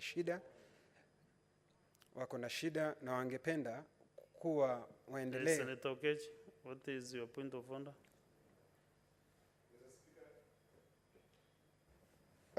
I'm just raising on point of order number 1 on the time you provide for this session. Given that we have had a lot of statements made, Mr. Speaker, that have got very serious concerns. And I've seen you have given my colleague, the good senator of Laikipia, 1.5 minutes, Mr. Speaker. I want to plead to you just to adjust it a little bit upwards so that we can be able to contribute in some of the pertinent issues raised by these statements. I think there are almost 4 statements. But now you're eating into the good time you are requesting to have. I yield Kinyua, back, Mr. Speaker, if you just your consider that time. comments. Thank you.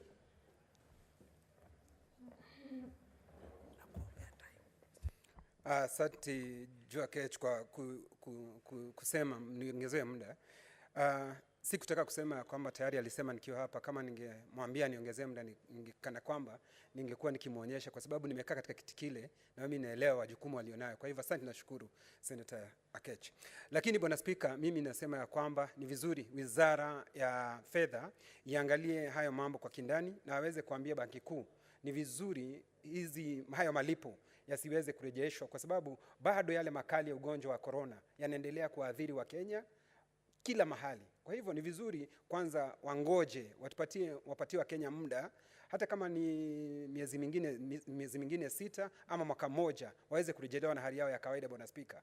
Kwa sababu kufanya hiyo itakuwa wafanya wa Kenya kuendelea kuadhiriwa na haya makame. Kwa hivyo Bwana Spika, ningeomba ya kwamba kamati inayoshughulikia ifuatilie hayo mambo kwa kindani.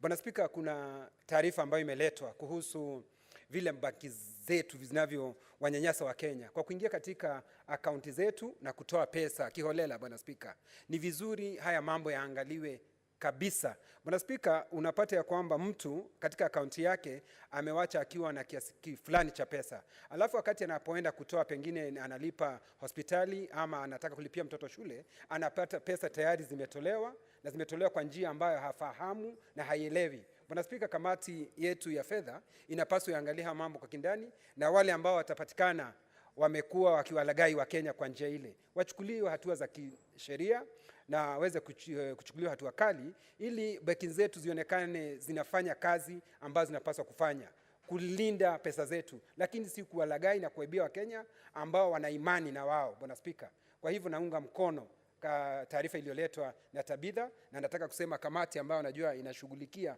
mambo hayo ikiongozwa na senator wa kutoka Mandera, Bwana Roba, atashughulikia mambo hayo kwa kindani na apeane taarifa ya kutosha, na asiogope mtu yote, banki ziogopwe, waangalie hayo mambo kwa kindani, kwa sababu Wakenya wanalagaiwa, Wakenya wanadhulumiwa. Bwana Spika, ile inanistua ni ya kwamba pesa kidogo ulionayo ukitoa kwa benki, unasikia kwamba kama saa hii Banki Kuu ya Kenya tayari wamerejesha, wanasema wanarejesha yale malipo, tayari unakatwa. Mnayo banki, kuna wale ambao ni wakora tayari wameiba katika akaunti yako. Bwana Spika, inashindwa, kwani unaishi katika nchi gani? Kama hautaibiwa na banki, utaibiwa, pesa yako itachukuliwa na Banki Kuu ya Kenya. Mtu wa Laikipia, kama hata ule ambaye na mifugo ameuza mifugo amepeleka kwa banki, kama mifugo haijaibiwa na wakora, Bwana Spika, unapata ataibiwa katika banki. Kama si kwa banki, ni katika ni hii mambo ya kutoa ushuru wakati unatuma na hizi simu zetu. Kwa hivyo Bwana Spika, unashindwa, ukimbilie benki hapana, ukimbilie simu hapana, ukimbilie nani? Mimi naona kile ambacho kitakachofaa sasa, tutakimbilia kamati ambayo inahusika na tumtegemee Mwenyezi Mungu. Asante Bwana Spika. Senator Danson Mungatana. Mr. Speaker, my comment is in reference to the statement by the Honorable Senator who raised the issue of the 4,000 unemployed doctors. Mr. Speaker, I just wanted to say 2 very quick things. The first one is that at the continental level, we as a country are encouraging that we have a free movement of labor. And this is the position Kenya is taking at the Continental Parliament, in the Pan-African Parliament. So, Mr. Speaker, it is a very strange thing to hear that the Ministry of Health is telling doctors that they are barred from moving from this country to go and seek employment in other parts of the country or in other parts of the continent or the world, Because, Mr. Speaker, this is where we are going. Kenya is noted as a country that has one thing, which is a big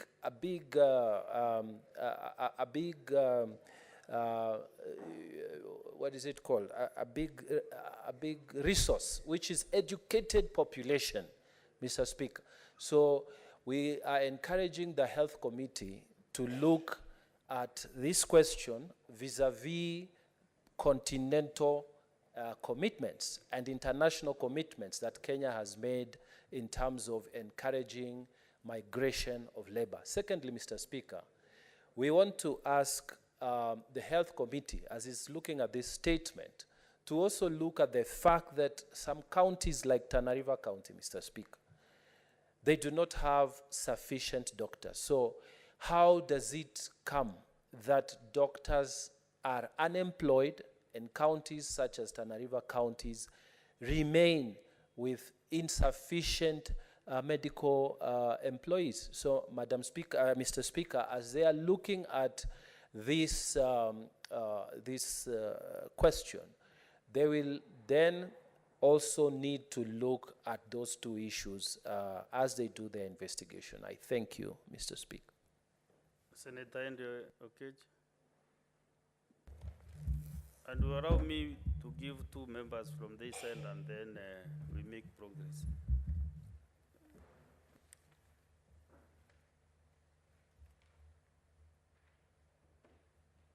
Mr. Speaker, thank you for the opportunity, and I rise to make a brief comment on the statement that was issued by the Senator of Marsabit, Senator Chute Mohammed Said.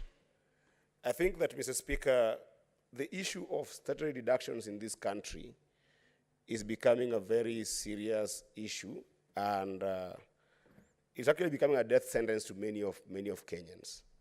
Because if you have worked very hard over the course of a month to be able to serve your county in different capacity, Mr. Speaker, and your county is able to pay you your salary at the end of the month, and a simple issue of the county having to deduct your money and remit it to the different statutory deductions that they're supposed to be remitted, Mr. Speaker, it becomes very difficult to fathom why it takes years for that money to be remitted to the relevant funds, Mr. Speaker. We have got situations like, of course, what my brother Chute has talked about here, Senator Chute has talked about here, in Marsabit, which is not dissimilar to places like Migori County, Mr. Speaker, where staff go to hospitals and then you are told your NHIF is not working. Reason being, there was no money that was remitted, Mr. Speaker. And we are ending up sending populations of Kenyans to serious problems. Mr. Speaker, there are families that today are stuck in hospitals because they can't pay their bills. And you can't understand the reason why, after being deducted, you are told that you're not able to pay for your bills. In any case, Mr. Speaker, this also goes to our national strategy for ensuring economic development, Mr. Speaker. Reason being, right now, a worker in Kenya has got almost 5 deductions, Mr. Speaker, that they must make. You have got NHIF, you have got retention fund, you have got payee, you have got NSSF, you have got pension fund, Mr. Speaker. Payee, NSSF, and pension funds alone take up to 57% of a Kenyan salary in this kind of job that we're seeing in the counties, Mr. Speaker. We are going to a dangerous path, Mr. Speaker, that people will now not see their sense of working. Because if you add NHIF and retention funds, over 60% of what Kenyans are earning end up going to deductions, and therefore there's no incentive to work, Mr. Speaker. So I think that as I conclude, Mr. Speaker, this House should consider, even apart from that, just committing this statement to the relevant committee, I would propose, Mr. Speaker, that my brother, Senator Chute, should actually consider bringing a motion in this House on having serious pensive measures on people who end up not remitting deductions for the people who work for counties and also any other parastatals that you have in the country, Mr. Speaker. And with that, we can be able to allow our people be able to get their right share of what they need to earn in the counties, Mr. Speaker. And I do support Senator Chute passionately about this, and I hope you can bring it as a motion next time, and we'll support you. Thank you, Mr. Speaker. Last but not the least, Senator Olekina Redama. Thank you, Mr. Speaker. Mr. Speaker, this is a good day that we are dealing with matters that affect our people. Mr. Speaker, I rise to support the three statements, and I hope that the Secretariat will be able to extract our comments from the Hansard so that they can be able to follow, now that we have a new system where we are commenting on statements all at once. Mr. Speaker, let me begin with a statement by Senator Tabitha. Mr. Speaker, I would like to request the committee that you've committed this statement on, and I believe that is the finance and budget, to really interrogate this issue of these financial institutions tapping into people's accounts and deducting money. Mr. Speaker, there is a famous case of a young lady who all banks now are afraid of in this country because she took them to court, and the only thing she wanted was to request for her bank statement. If you request for bank statement, Mr. Speaker, particularly if you take a loan, most financial institutions that probably have transferred your loan from one bank to another will hesitate giving you that statement. Recently, Mr. Speaker, I was approached by an MCA, a sitting MCA from Kiambu, who brought in a gentleman who took a loan from one financial institution, and then when he took a loan from that financial institution, the institution is National Bank of Kenya. The manager from that branch, Mr. Speaker, advised him that the best way for him to grow his business is through invoice discounting. From that moment, the gentleman became disillusioned because he didn't know how the interest started accumulating. Whenever he went there and he would say, "Can you give me the amortization table? Let me see how much I've paid you versus how much I need to pay you." The story, Mr. Speaker, will shock you. The gentleman borrowed 26 million. By the end of the day, the banks were discussing on how they can convert the 23 million to a loan of 126 million. This is affecting very many Kenyans. So I would request the committee that will be looking at this matter to be able to summon Kenya Bankers Association, the governor of Central Bank, so that they can be able to go through, and any other Kenyan who is out there who is suffering. Because, Mr. Speaker, the statement that has been brought by Senator Tabitha is a statement that is affecting very many Kenyans. I know I have assisted so many Kenyans renegotiate, restructure their loans from different financial institutions, but this is a matter that this Senate, now that it is seized of that matter, the committee must now take a keen interest and have a serious inquiry, because these are the things that leads to a class action suit on financial institutions. There's a lot of fraud in Kenyan banks, a lot of charges which are charged, and I think it is a high time that we broaden the scope so that we can be able to save Kenyans who are losing a lot of money. Mr. Speaker, on the second statement by Senator Chute. Yesterday, Mr. Speaker, we had the control of budget in one of our committees. And it shocked us because this issue of pending bills is really a creation of some unscrupulous individuals who sits in the county treasuries, and also, most important, the CEOs of finance in every county government. There's absolutely no reason, Mr. Speaker, as to why counties should be requisitioning money to pay a certain expense, but end up diverting money. We looked at Article 207 of the Constitution. We looked at the PFM Act in terms of money being requisitioned from the control of budget.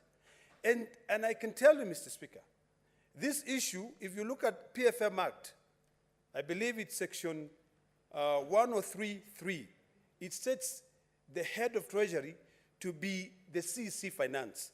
But the interpretation, even by the control of budget, is that the CEC Finance is not the head of Treasury, and he needs second approval. So, Mr. Speaker, I would request that the committee which will be looking at this matter invite the control of budget, and this House comes up with a mechanism whereby the control of budget, because Article 207 mandates her to only release money that she feels is going to be used effectively after following the requisition, to ensure that she can come up with an administrative process or procedure so that whenever county government requisition money, they must indicate there that we have requisition money to pay NHIF, to pay NSSF, to pay all these other retirement benefits. Because it is sad that Kenyans go to hospitals, they cannot be treated because their NHIF card is not working, yet that money was deducted. It is even in their payslip. It shows that that money has been deducted.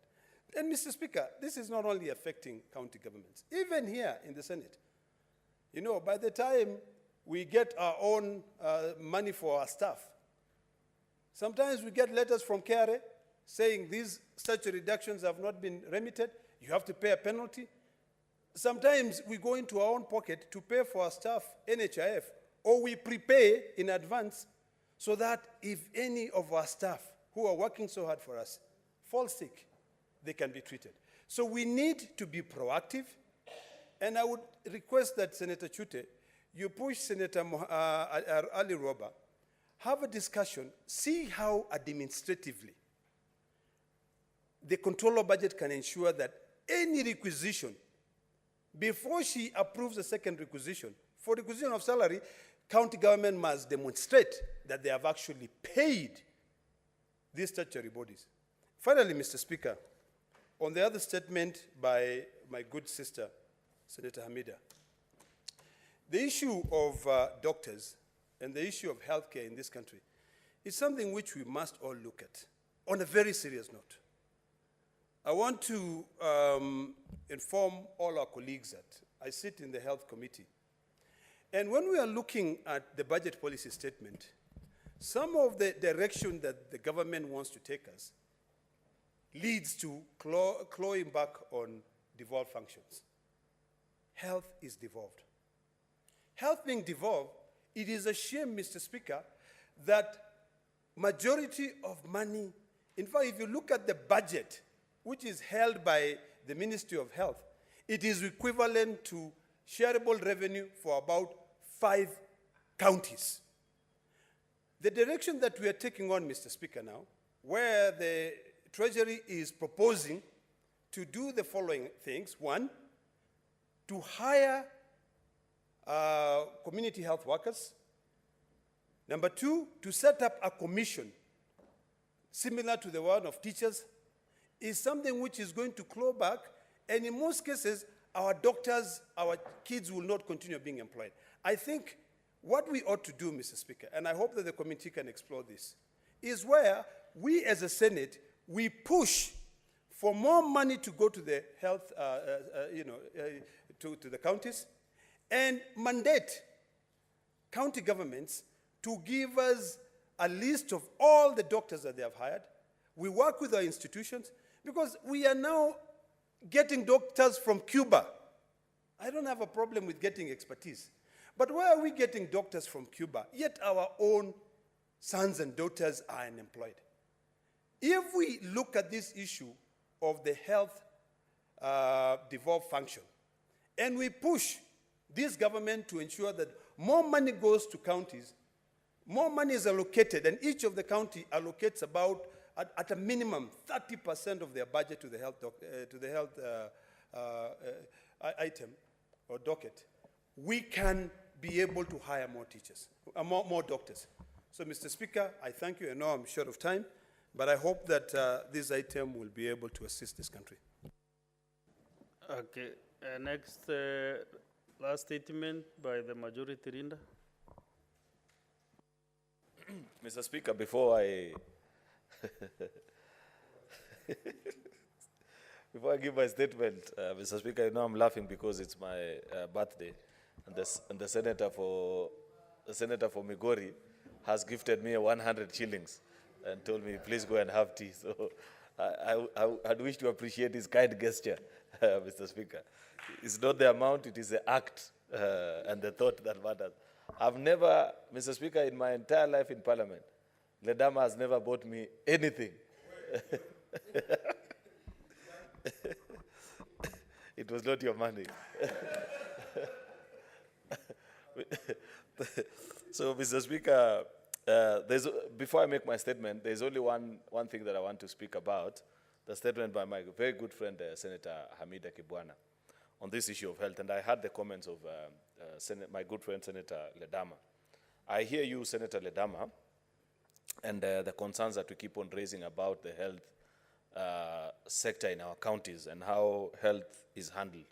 And I know we need to pump lots of money to our counties, especially on the health function. But, Mr. Speaker, we must also ask very difficult questions. Is it possible, Mr. Speaker, that perhaps we missed a step?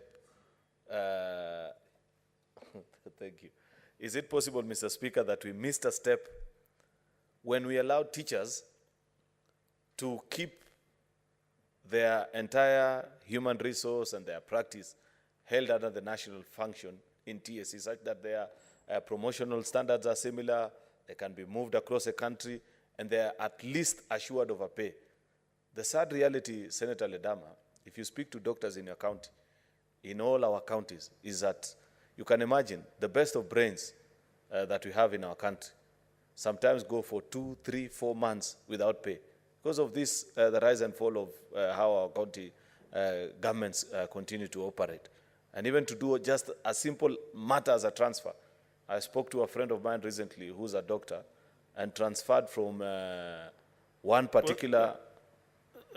Just a minute, Majority Leader. I was an issue Senator wants to inform you on something. Thank you very much, Mr. Speaker. Mr. Speaker, on this matter of doctors and salaries and human resources at the county, Mr. Speaker, I think there is something that probably has not come out very clearly.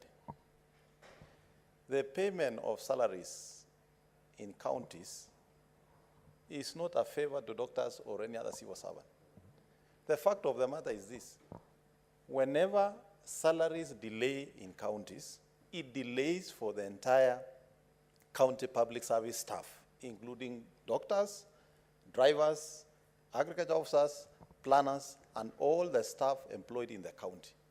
And the delay is not of the making of county governments, Mr. Speaker. I think there's something that we really have. And I think as a Senate has tried to crack the matter of timely releases.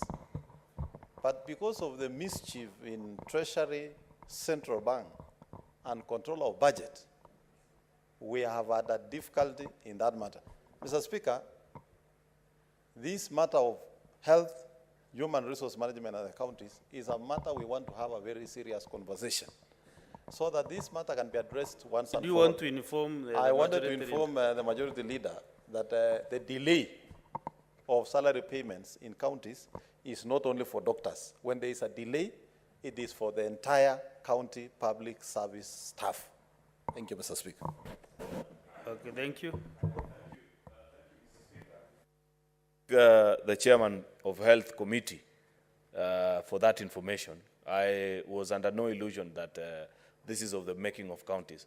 But maybe he missed a part where I introduced this conversation from Mr. Speaker and asked if by doctors not being, not having, remember there had been conversation about National Health Service Unit or, and things like that, that teachers, for example, continue to enjoy better treatment, at least in terms of their promotion, uniformity of service. They're able to move from one county to the other. They have timely receiving of salaries, Mr. Speaker, unlike our doctors. I was just drawing a parallel. In fact, I wanted to give the Senator Mandago, who I agree with on most of the things that he said, a challenge. When doctors transfer from one county to the other, that is where most of the time hell begins from them. I know a case of a doctor, a friend of mine who spoke to me recently and pointed out to me that when they moved their services from Elgeyo Marakwet County to Bomet County, for the last almost 4 or 5 months, they have been just trying to get their, that unique number for public servants. I think it's called the IDDP number, IPPD, transferred from one county to the other. And now you can imagine the form and shape of our doctors. Most of them are not in the form of activists, and they know how to push and chase things around. When they are professionally told that, wait, it's being handled, many of them will dutifully execute their job, but you can imagine what it means to stay for 3, 4, 5 months without pay. At least in the non-skilled labor sector, they don't have many of these particular challenges. That's why I picked on the one for doctors specifically. And it's a conversation which I want maybe him as a chair of the challenge that I want to give Senator Mandago as a chair of health, based on his experience as a county governor for 2 terms. I think he best suits and will be of greater value to us as Senate, if at least he's able then to crack for us the issue of transfer of service for doctors, not losing their benefits, ensure that when they are being promoted, they are treated and paid equally across, and all these challenges that doctors keep on raising with us when you meet them across. So it's a challenge that we need to speak about. So Senator Amida, thank you for bringing this to the Senate. I hope you will follow up with the committee and get good answers. Therefore, Mr. Speaker, I move on to, oh, thank you. This is, but you have not given me the PIN. She has given me her ATM, Mr. Speaker, but no PIN. Senator Ledama gave me 1,000 shillings, Mr. Speaker, but I want to spend it first before I say thanks, because I'm not very sure it is a legitimate banknote. At least for AD, it is a M-Pesa, you know. Mr. Speaker, sir, I rise pursuant to Standing Order number 57-1. I hereby present to the business of the Senate for the week commencing Tuesday, the 28th of February, 2023. Mr. Speaker, sir, on Tuesday, 28th February, 2023, the Senate Business Committee will consider and approve business for the day. This is projected to contain business that will not be concluded from today's order paper and any other business scheduled by the Senate Business Committee. Of note is a consideration of the report of the Standing Committee on Finance and Budget on the Budget Policy Statement and the report of the Standing Committee on Justice and Legal Affairs and Human Rights on the nominee for the appointment of the position of non-member of Parliament Commissioner to PSC. I think the deadline is next week, Tuesday. So members of Justice and Legal Affairs Committee need to conclude on that business, Mr. Speaker. I urge the 2 select committees to consider these matters within the stipulated timelines and table reports thereon by Tuesday, the 28th of February, 2023. The order paper for Wednesday, 1st March 2023, and for Thursday, 2nd March 2023, will contain business that will not be concluded on Tuesday, 28th Feb 2023, and Wednesday, 1st of March 2023, respectively, as well as petitions, statements, and any other business scheduled by the SBC. Mr. Speaker, sir, in terms of legislative business, 13 bills are awaiting the second reading stage. 4 of these bills are scheduled in today's order paper, order number 9, 10, 11, and 12. Further, 3 bills are undergoing concurrence as contemplated under Article 110(3) of the Constitution.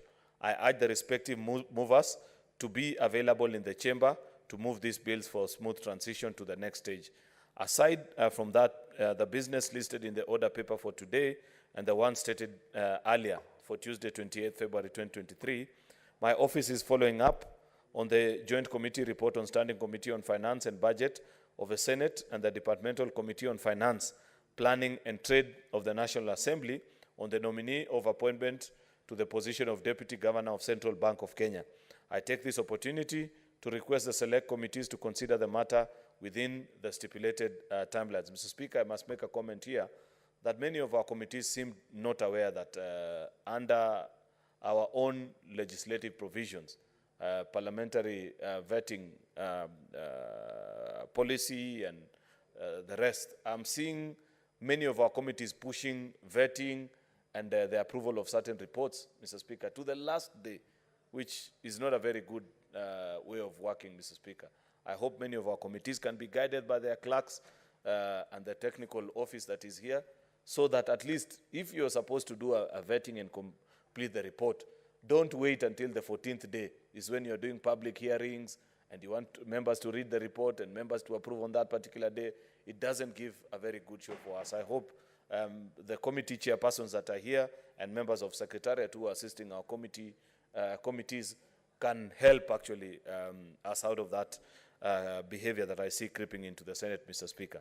Mr. Speaker, sir, members of the public continue to show confidence in the Senate by submitting petitions on diverse matters. Presently, there are 4 petitions before the Senate. One referred to the Standing Committee on Roads and Transport, Standing Committee on Agriculture, Livestock and Fisheries, the Standing Committee on Justice, Legal Affairs and Human Rights, and 2 committed to the Standing Committee on Labor and Social Welfare. Appreciating that petitions are of great importance to the people and they give the Senate a basis for undertaking its constitutional roles, we must resist the temptation of converting petitions to full-blown inquiries that run for months on end. Mr. Speaker, and this is a very important point as well, that I want to urge colleague senators and chairpersons of the various committees that have petitions before them. Petitions is just to remind you or bring to your attention that there is a particular issue that as a Senate you need to look into. Many of the time, matters that are brought before us, it will need either the assistance of investigative agencies and such matters, Mr. Speaker. Therefore, I wish to challenge chairpersons and members of the various committees. 60 days as provided for by the standing orders is 60 days. I hope we can get to a point where when a Kenyan submits their petition before the Senate, that they know that in 60 days' time, a maximum of 60 days, they'll have a report before them and something to consider. I therefore urge committees to consider these petitions. I also urge the Larson Committee to take action on this matter where standing committees exceed stipulated timelines. I've said this on petitions, I've said this on public vetting as well, Mr. Speaker. With respect to statements, there have been numerous statements sought pursuant to Standing Order number 53 and a good number committed to committees for consideration pursuant to Standing Order number 52.3. I continue to urge respective committees to expedite the consideration of statements and tabled reports pursuant to the standing orders. Number 10, Mr. Speaker, over and above the statements and petitions under consideration, which have highlighted a number of issues affecting our constituents, I encourage senators and respective standing committees to identify and come up with the legislative interventions that will be converted into bills. On statements, Mr. Speaker, there's a comment that I'd wish to make, and I wish I could say this when we have majority of the senators. We are sworn in as, yes, we represent specific constituencies, but many times I see statements be presented before us that are of an extremely narrow nature, narrow in the sense that even on a problem that affects the entire country, a senator is only interested in saying, please let me have the answers only for a particular county. I think because this is the upper house, Mr. Speaker, on many occasions, actually we have sworn to defend and protect the Constitution. We are senators of the Republic of Kenya. If you're presenting before the Senate a particular statement, Mr. Speaker, and you know that that particular problem or challenge that you want addressed affects more than one county, Mr. Speaker, there is no harm in seeking for the statement and perhaps drafting it in a better way that reflects your standing as a senator of the Republic of Kenya, as opposed to a particular county and saying, oh, I wish to know there's a chief in a particular region. You know, Mr. Speaker, we are slowly moving out of that habit. In fact, Mr. Speaker, I do recall that back in the day, in my very first days in the Senate, statements have really evolved. It was not unusual to find statements on people wanting a chief transferred, a sub-location which has done this or the other. You still find occasionally one or two members who would make that request, unless the matter is of great national importance and you feel that in your own way you cannot address it as a senator.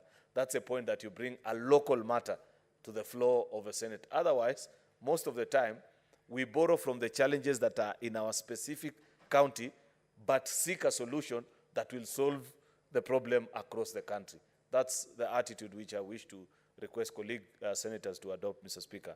In conclusion, Mr. Speaker, I take this opportunity to request for patience and understanding of all senators and the country as the Senate leadership engages to resolve on the matter of change in the minority party leadership. Let us look beyond our differences in service to the people of Kenya. I hope we can quickly put this matter to rest as we agreed during the leaders' meeting that we had this morning, Mr. Speaker. I thank you and hereby lay the statement of the table on the table of the Senate. Thank you, Mr. Speaker. Thank you, Majority Leader. All the statements that came under standing order 53-1 stands committed to the respective standing committees of the Senate. Next order. Order number 9, the County Vocational Education and Training Bill, Senate Bills number 3 of 2022, second reading. Is the move of the motion around? Senator Moses Kajwang? Sorry? Okay. He is not around, so we defer that motion to the next sitting. Next order. Order number 10, the Parliamentary Powers and Privileges Amendment Bill, Senate Bills number 5 of 2022, second reading. Senator Danson Mungatana, are you ready? Mr. Speaker, I want to thank you for giving me the opportunity to move this bill and have it read second reading. Mr. Speaker, the Parliamentary Powers and Privileges Amendment Bill, Senate Bills number 5 of 2022, seeks in the memorandum of that bill to achieve certain goals. Mr. Speaker, just so that honorable senators who are following from inside and outside the chamber can understand. Sorry, Senator Mungatana, you start that you seek to move the second reading. Yes, Mr. Speaker, I thought I did that. Can you? But I can do again. Mr. Speaker, I wish to move for second reading The Parliamentary Powers and Privileges Amendment Bill, Senate Bills number 5 of 2022. I did say that, Mr. Speaker. You did. It's okay. I think some of these people are not listening and misleading the chair. He had me, yes. Proceed. Mr. Speaker, I wanted to lay the foundation why we needed to have this bill and amend the Powers and Privileges Act so that those colleagues of mine who are following this debate from inside and outside the House can follow. Mr. Speaker, this bill seeks to enhance the powers that Senate has over its decisions, over its resolutions, as opposed to the powers that Senate has over its decisions which are passed into law. Mr. Speaker, all the Constitution, what has been happening with all bills, we do a first reading, we then do a second reading, we do a third reading, and then, Mr. Speaker, it is taken to the President and it becomes law. Once it is assented by the President, civil servants, members of the executive, they all take this attitude, Mr. Speaker, that a law is a law and it is binding. So a law always has consequences. If you don't do this, then this will happen to you. If you are a member of the executive, or you are a civil servant that supports the execution of the laws that we have passed in this Senate, ordinarily, Mr. Speaker, they have a fear of the compulsion of the law that we pass here.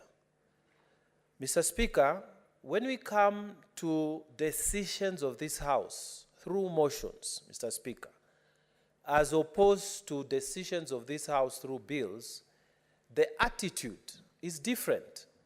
When the Senate pronounces itself here, and not only the Senate, Mr. Speaker, even the National Assembly, when they pass a motion, the attitude of the executive is that that is merely persuasive.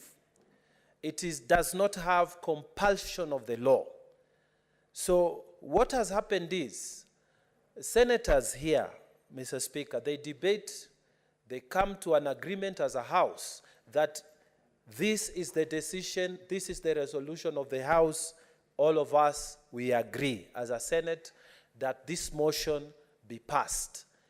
But Mr. Speaker, after that, the process that happens is that the clerk of the Senate would ordinarily then write to the relevant department of the government to inform them that there is a decision by the Senate, there is a resolution by the Senate that this and this be done as far as a motion is concerned. So, Mr. Speaker, there are various motions that we have passed, and I have also moved a motion here in this House, in this session, and we've been able to pass it. The clerk has followed up with the necessary action.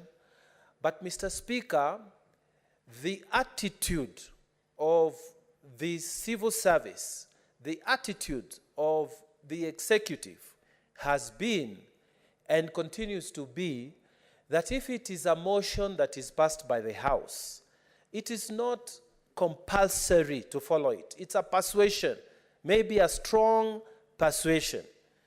So, Mr. Speaker, what this bill seeks to change is that attitude. Mr. Speaker, I've had the fortune of serving in the executive, and I know from experience what I'm talking about.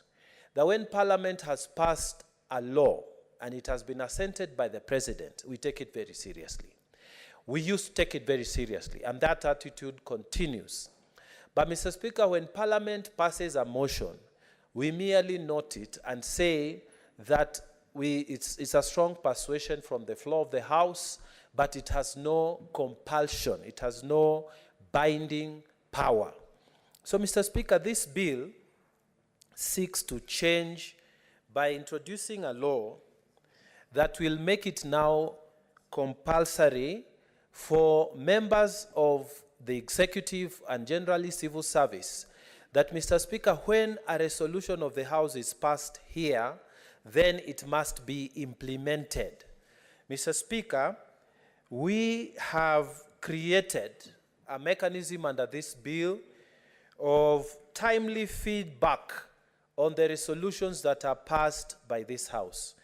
Mr. Speaker, the clerk of the Senate is now required, when we make this to be law, when we pass this to be law, to write to the relevant government department within a time limit of 7 days to inform them that the House has passed this resolution, and it is upon these government officers to execute that resolution. Mr. Speaker, this bill, it therefore creates a timely feedback mechanisms for the resolution of Parliament or of the Senate when we pass it here.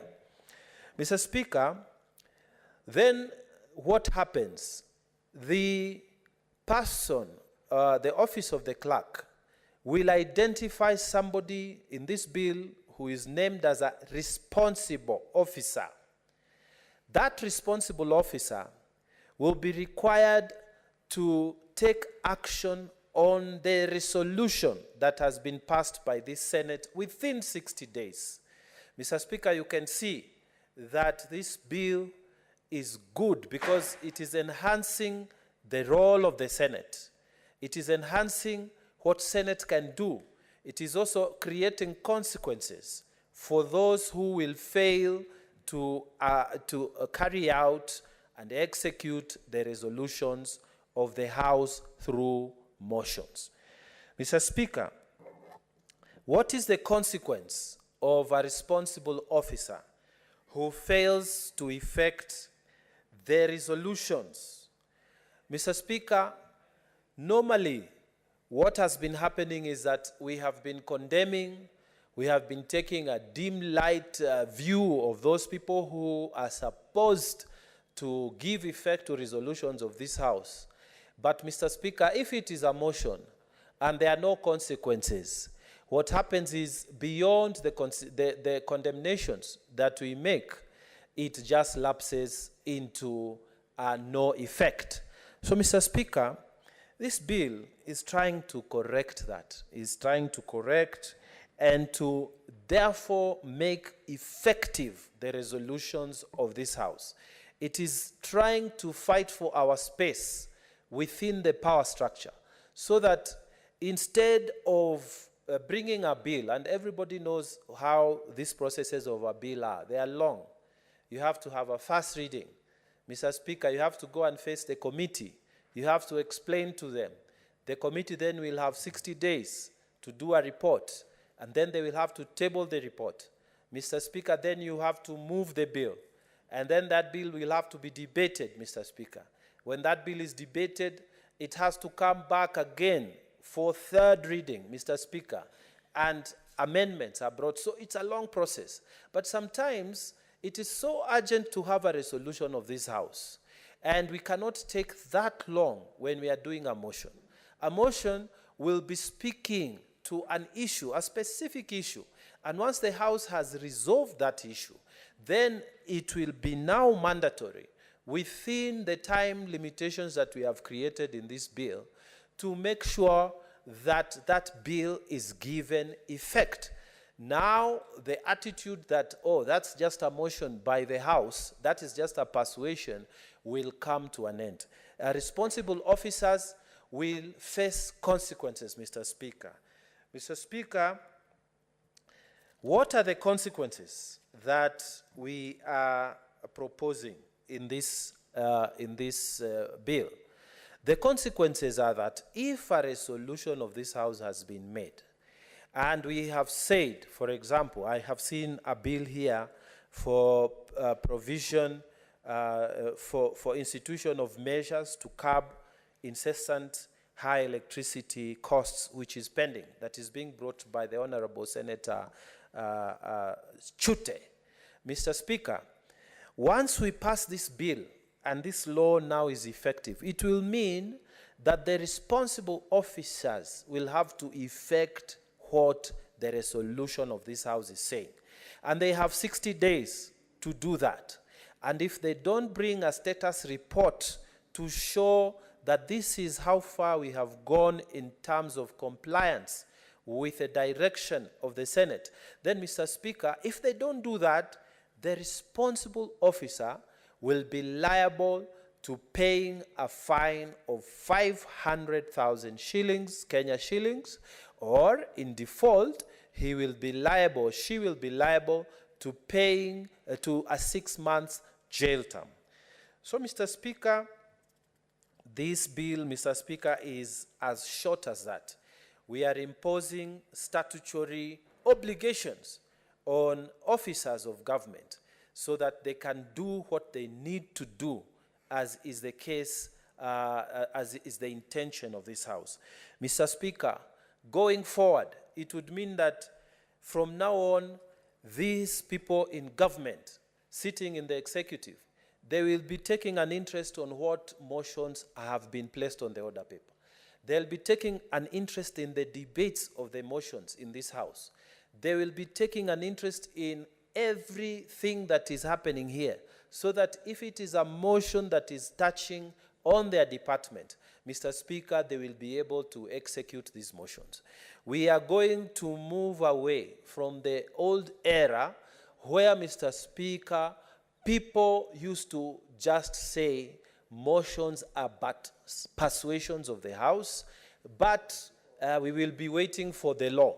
In fact, Mr. Speaker, in those olden days, when we were a bit younger and in the other house, when we move motions and we pass them, and we go to have them executed by departments of government, they will tell them, we will start, we will try, but why don't you bring a law? So it used to be the habit that you pass a motion and then you start the process of creating an amendment to the law or bringing a fresh bill, which was very tiring and very time-consuming. Mr. Speaker, what we are saying is that with this bill coming into law, this is going to change the way we are moving in this House.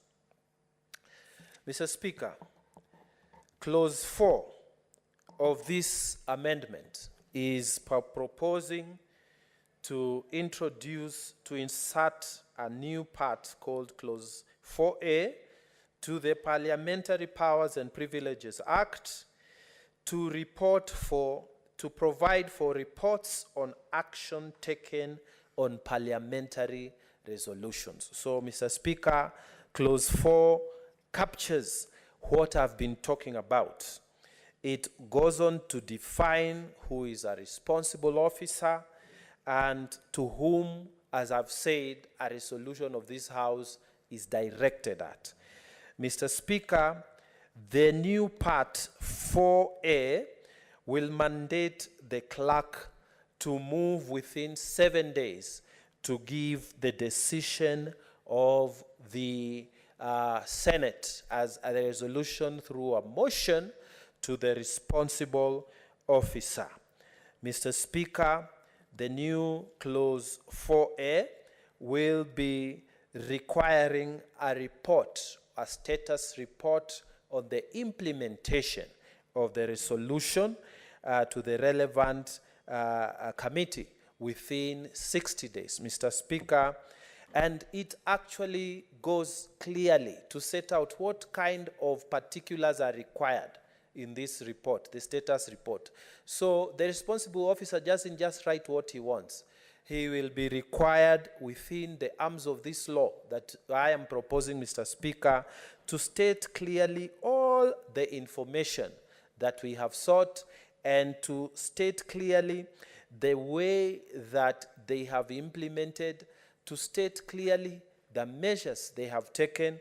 It also allows, Mr. Speaker, for extension of time. So if the responsible officer comes and say, in this electricity cost issue that is being proposed by the Honorable Senator Mohamed Chute, that we have done this much so far, but we require time they are reporting now to the Committee of Energy. Then, Mr. Speaker, this law provides for that. So it's not a punitive law, but it is changing what has been to the new era, Mr. Speaker, to deal with resolutions of this House. Mr. Speaker, this particular law is a good law, and I'm urging fellow senators to support this. To support this because it is necessary for the Senate to get its space. I argued here yesterday that power is something that does not allow for vacuum. If we surrender our power, for example, to the executive will continue to claw away on our powers. And Mr. Speaker, this is a reality because the executive, through its cabinet secretaries, they have this attitude of creating delegated legislations and rules that sometimes even kill the entire intent of the bill from which they are creating the regulations. So, Mr. Speaker, what we are saying is that that is our power as a Senate. If we allow the executive to get away with it, they will claw on it. And I also argued yesterday, Mr. Speaker, that if we allow the judiciary to micromanage the Senate, and we say nothing about it, they will also claw away on our power as a Senate. So, Mr. Speaker, I'm saying in this bill, we are trying to increase our space, to increase our power, not only to limit ourselves to legislation, to have compulsion of law, but we are also saying, Mr. Speaker, now resolutions of this House through motions, Mr. Speaker, will have power, compulsion, that officers of government will take them very seriously. And Mr. Speaker, I believe that this is good for the Senate, and I urge my colleagues who are listening and following inside and out to support this bill so that we can increase our space, we can increase the effectiveness of this Senate as we continue to execute our mandate elected by the people to come and do it here. Mr. Speaker, before I sit down and take my seat, I wanted to give my thanks to the JLAC, our Justice and Legal Committee. Mr. Speaker, under the chairmanship of Wakili Hillary, they really put their time. You can see from their report, Mr. Speaker, that they took their time to look at even High Court decisions. And Mr. Speaker, the decisions that had sort of removed some sections of this law, of Powers and Privileges Act, they advised on things that need to be improved within this bill. I am grateful for the meetings they have sat and the work they did, the processing of this.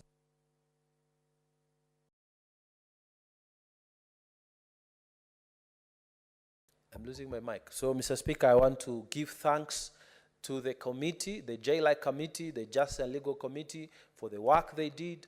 I am very happy with the comments they made in their reports. And, Mr. Speaker, their comments have made this bill, the amendment bill, to be even richer.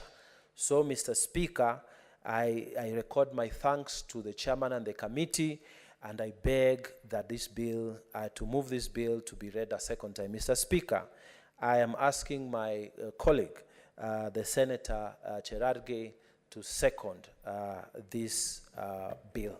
I thank you, Mr. Speaker. Senator Cherargei.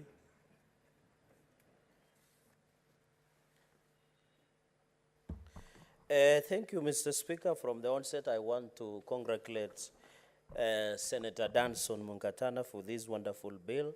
I think legislation is a continuous process to improve our efficiency and effectiveness in terms of our duty, the cardinal duty.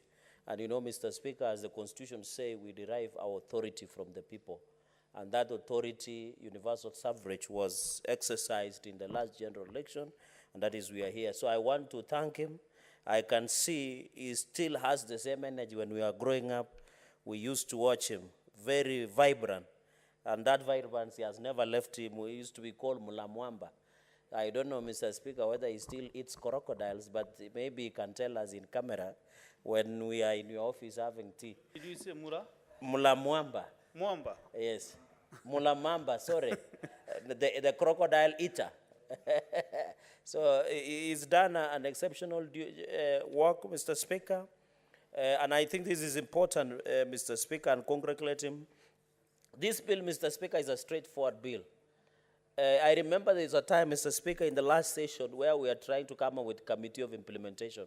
I note that National Assembly has Committee on Implementation, Mr. Speaker, and therefore to follow up on some of the resolutions, Mr. Speaker. As has been said, and I note the change of speakership on the seat, Senator Wakili Hillary Sigei, the distinguished Senator of Bomet, and my lawyer on record on other matters. So, Mr. Speaker, what I was just saying is that sometimes the only thing that has a binding effect is the legislation, because we put some of the consequences that if you fail to follow, it becomes a problem, Mr. Speaker. Mr. Speaker, this bill tries to enrich the role that has been, Mr. Speaker. When you look under Article 115 of the Constitution, on 117, sorry, of the Constitution, it talks about powers and privileges and immunities that we get as Parliament, Mr. Speaker. There shall be freedom of speech and debate in Parliament. Number 2, Parliament may, for the purposes of the orderly and effective discharge of the business of Parliament, provide for the powers, privileges, and immunities of Parliament, its committees, the leader of majority party, the leader of the minority party, the chairpersons of the committees and members. So, Mr. Speaker, this genesis of the power that Senator Danson Mungatana is trying to derive from is derived under the Constitution under Article 117. Because we are given the power to legislate, Mr. Speaker. This one tries to ensure that resolutions, because the only binding effect, Mr. Speaker, is only on legislation. But when the committee goes and sits about a statement, there are resolutions, Mr. Speaker, that are made by the committee.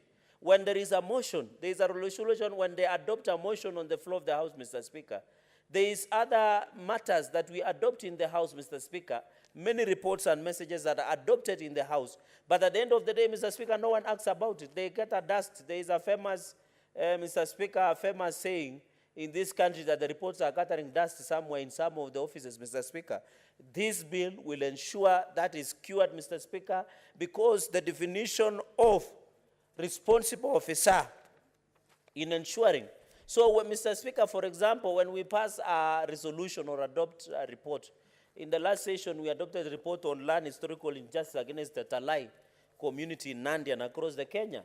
For example, in that report, when I was a Chailak Jaya, there was a number of issues that we raised under Talai and their forceful eviction, Mr. Speaker, from Nandi and be taken to other parts, including Kericho and part of Luo Nyanza, Mr. Speaker.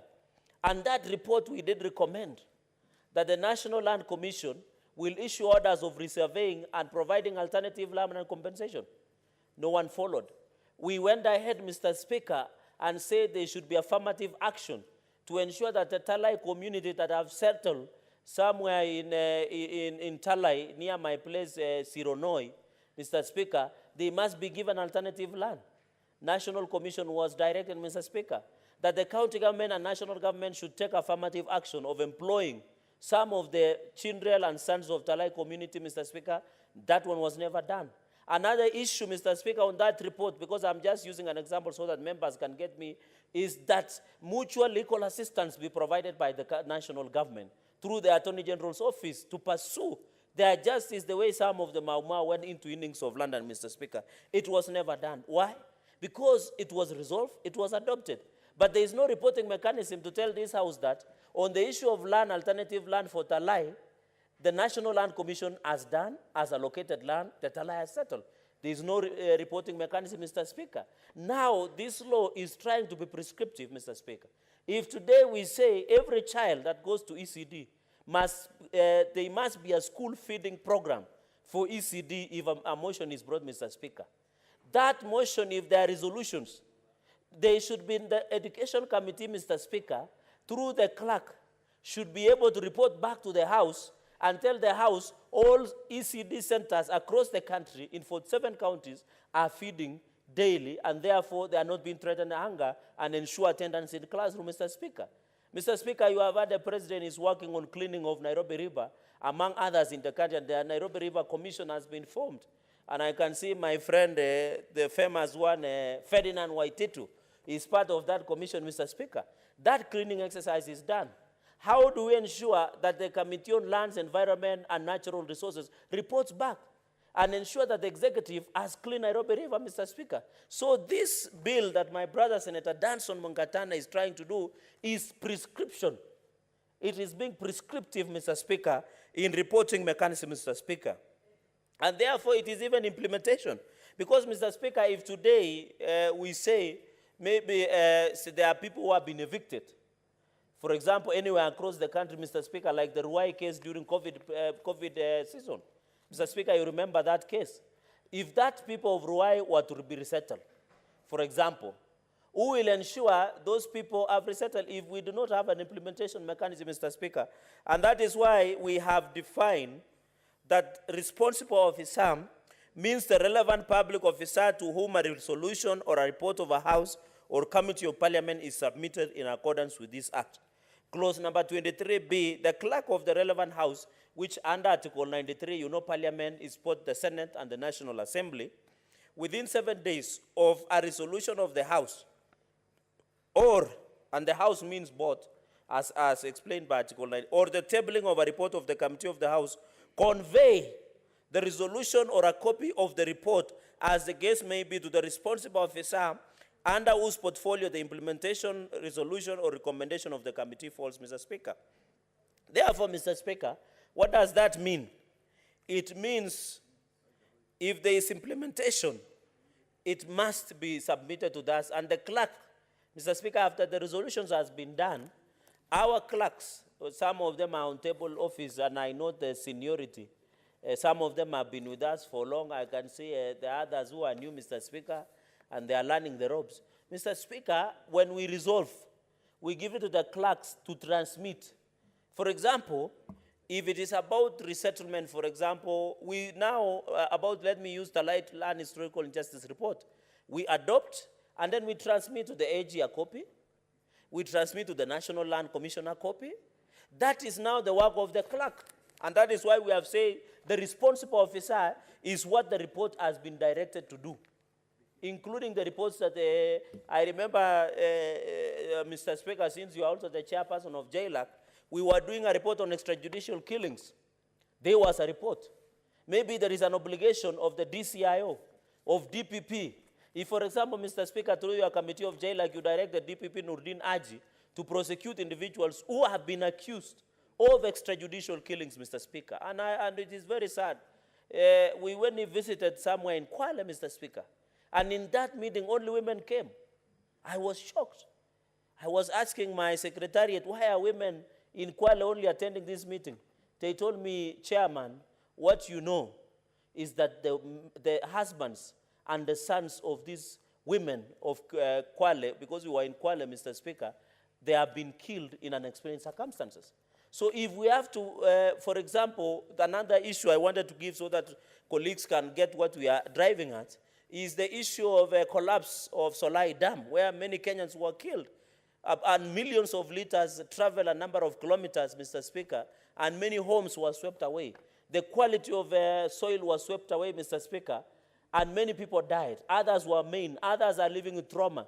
And at that time when we were investigating, Mr. Speaker, and our chief, I don't want to give, was it called Chief Kirago, decided to sign an indemnity form from some individuals so that they don't move to court.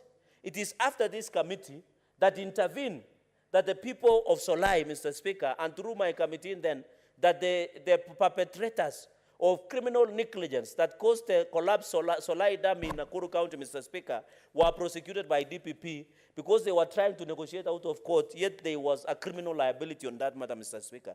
Even up to today, I remember we visited them, Mr. Speaker. There is no mechanism of ensuring that the people who suffered, either they lost their families in Solai Dam tragedy, whether they were given land, whether there was land reclamation, Mr. Speaker. Because, Mr. Speaker, at that time, a lot of topsoil was swept.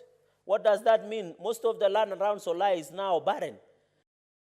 There must be land restoration and reclamation in that area. Number two, there was also that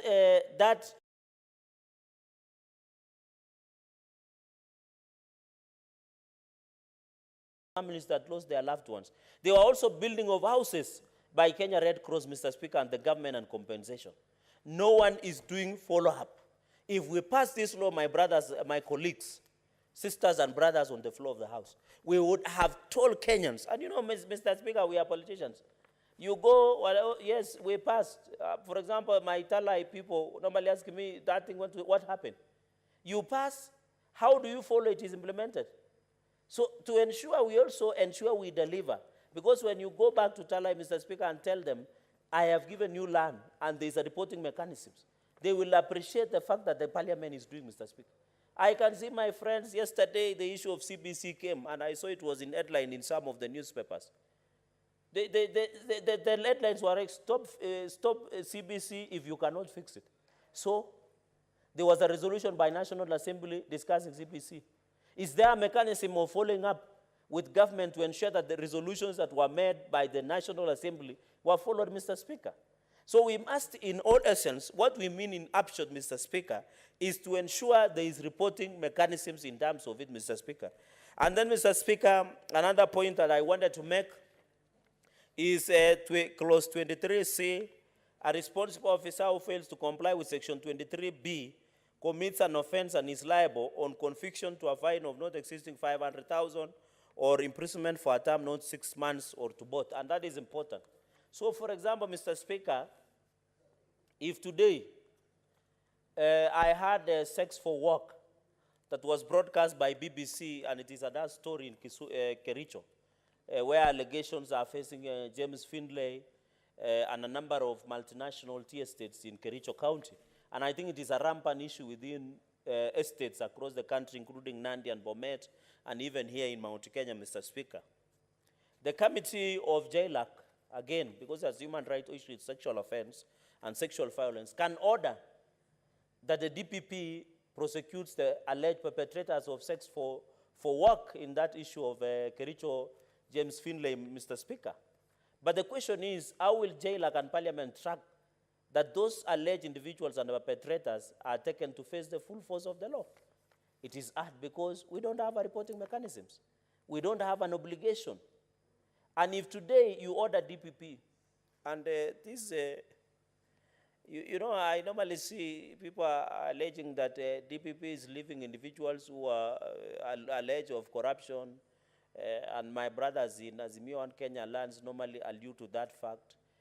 The Constitution is very clear. In as much as the DPP on its own motion can start investigations, Mr. Speaker, it does not take the power of Parliament, because it says Parliament can summon or invite anyone, Mr. Speaker. If today we direct DPP as a Parliament or as a Senate to arrest perpetrators of sex for work in the alleged scandal of James Findlay, and where women have been affected by that issue, Mr. Speaker, if the DPP declines to follow the order, what happens? The law is very clear. He is taking personal responsibility of that officer. And even when you see at powers and privileges, Mr. Speaker, when we summon a witness, like I'm not saying Senator Amida is a witness, but if our witness fails to show up, the law provides that we fine from their own money 500,000 or under punitive. And in fact, it's specific that the IG must look for that witness and bring that witness before the House, Mr. Speaker. So what we are just saying, Mr. Speaker, in a nutshell is that we are now neat. We want neatness. We don't want when we go to wananchi, we tell them, hiyo kitu tulipitisha bunge tu. So, Mr. Speaker, so I think this is important, but now I will be, when we will discuss with the mover of the motion, Senator Mungatana, we increase.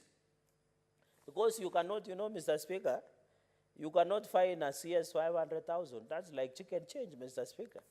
We need to make it punitive, even up to 5 million. We need to enhance, even up to 3 years, and even include another punitive that if you fail, Mr. Speaker, if you are a CS, for example, we pass a vote of no confidence. The motion is brought. This should form part of the serious, because this is, you are defying the House, Mr. Speaker. And the status of the House of Parliament is the High Court. You are defying an order of the court, Mr. Speaker. And you and me know the consequences of defying a court order, Mr. Speaker. So we must be very punitive. If, for example, the clerk, being Jenga here, today processes and takes, for example, to a National Land Commission, and the chairperson of the National Commission ignores, we must make it painful and punitive to be deterrent to officers who do not follow the orders of Parliament, which has the same status, Mr. Speaker. I'm not saying Jenga is a clerk, but he's a clerk at the table office because we have our substantive clerk. I'm saving him the trouble, Mr. Speaker, so that people might not misinterpret. But maybe he will grow old enough to become one. So, Mr. Speaker, we need to ensure that we enhance. Finally, Mr. Speaker, so we need to enhance the money and ensure that exceed 6 months, for example, Mr. Speaker, at least we enhance. And then finally, where a response is sought on the implementation of more than one resolution, the relevant speaker might direct that the responsible officer submits a single report on the status of implementation of those resolutions. And that means just progress report. And you remember the president also had an obligation of tabling some of the reports before the House during SONA, or State of the Nation address. Therefore, this part does not limit the power of Parliament to require information from, in accordance with the Constitution or any other law. So in as much as we are asking DPP to prosecute perpetrators of extrajudicial killings, it does not limit our power to go and demand more information from him or any other law, because we have been given, and as Article 117 of the Constitution is very crystal clear that the powers that we are trying to ensure we put in order. And Mr. Speaker, in conclusion, this is a 2010 Constitution. The Constitution keeps growing. It keeps improving. There are many course decisions that will always affect the way we implement our Constitution, Mr. Speaker, and ensure we come up with legislative and policy intervention at any given point, Mr. Speaker. So going into the future, Mr. Speaker, I want to call upon our colleagues to support this bill, Mr. Speaker. This is a very straightforward bill. In fact, it's very straightforward. It's just more of a procedural bill. I hope our brothers and sisters in the National Assembly will not be in any way introduce the issue of money bill. And I remember we went to Supreme Court on the issue of money bill. I don't see anything why the National Assembly should delay our bill. And in fact, in my proposal, Mr. Speaker, when we appeared before Milimani High Court, before Justice Weldon Korir, during my tenure, when I used to serve in your chair, one of the things we sought was signing of a concurrent certificate by all speakers, the Speaker of the Senate and the Speaker of the National Assembly. You know, Senate is the upper house. I hope everybody is aware of that. So we need them to sign a concurrent certificate to show that the bill has been passed by both houses. And by the way, in future, Mr. Speaker, and you sit in Senate Business Committee, you should even request the President that when they are sending to any bill of Parliament, it should be attached with a concurrent certificate from both houses, so that we run away from the ugly scenes that we saw in the last session, where we are saying we have passed the bill, National Assembly have passed alone, and they have taken for assent without the concurrence of both houses, Mr. Speaker. So I hope our colleagues in the National Assembly are watching this, and they should be ready, Mr. Speaker. Mr. Speaker, you know, I heard a lot.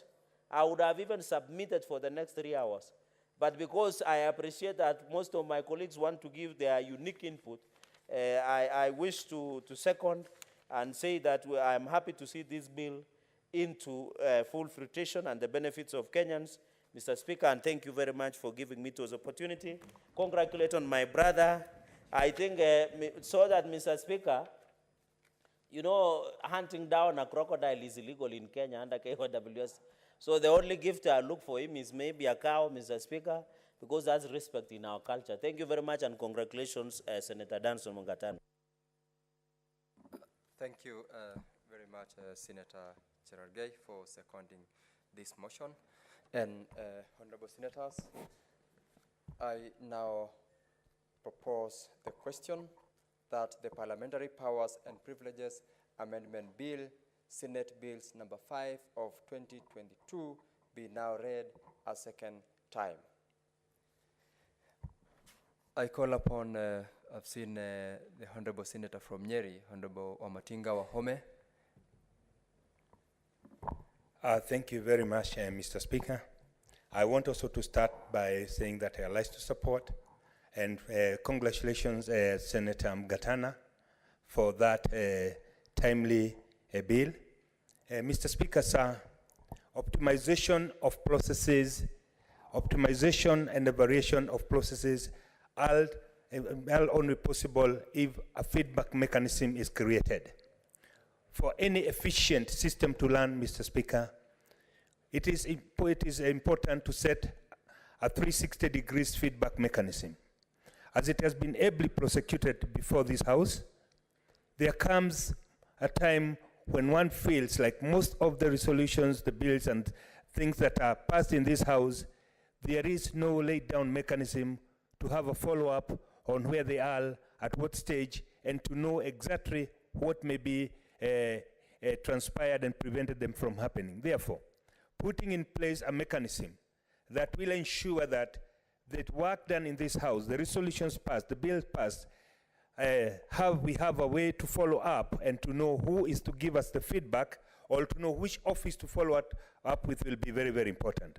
I therefore think that the bill that Honorable Senator Mgatana has presented in this House is going to cure that gap, is going to seal that leakage, that we may discuss things here. Resolutions have been passed, and Senator Shelekai has mentioned about the Mau Mau.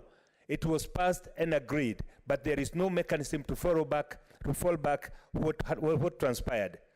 If we only debate, pass, and we do not have any mechanism which sets time frame and even says who shall do what in what time frame, then most of the work that we'll be doing here will end up being wastage of taxpayers' money, which will mean that we will be turning around in circles without moving forward.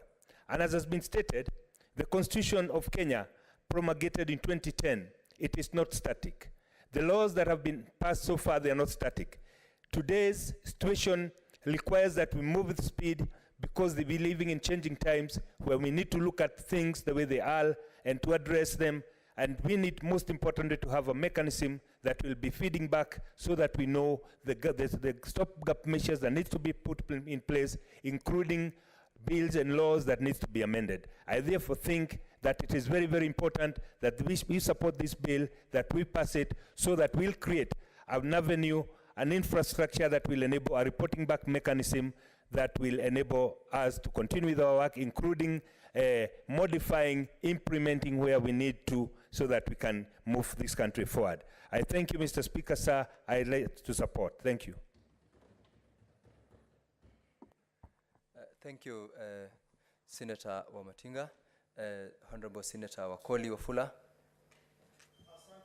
Mheshimiwa Spika, kwa nafasi hii ningependa kuunga mkono na kushukuru yale ambayo wakili Senator Mgatana amewasilisha, na kwamba nimeona ni kama mazoea viongozi wa Afrika kuwa na ugumu wa kutekeleza majukumu yao pasipo shinikizo za kisheria, na zaidi ya hapo kupewa adhabu kali.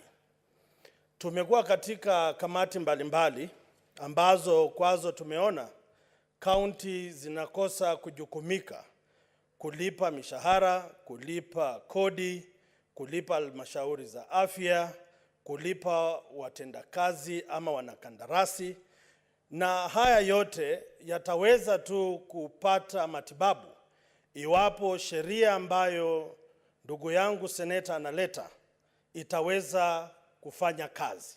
Pale ambapo iwapo kaunti imepewa pesa za mishahara, yule anayejukumika kulipa mishahara anapokosa kulipa ushuru, lazima apate kichapo cha mbwa mdomo juu.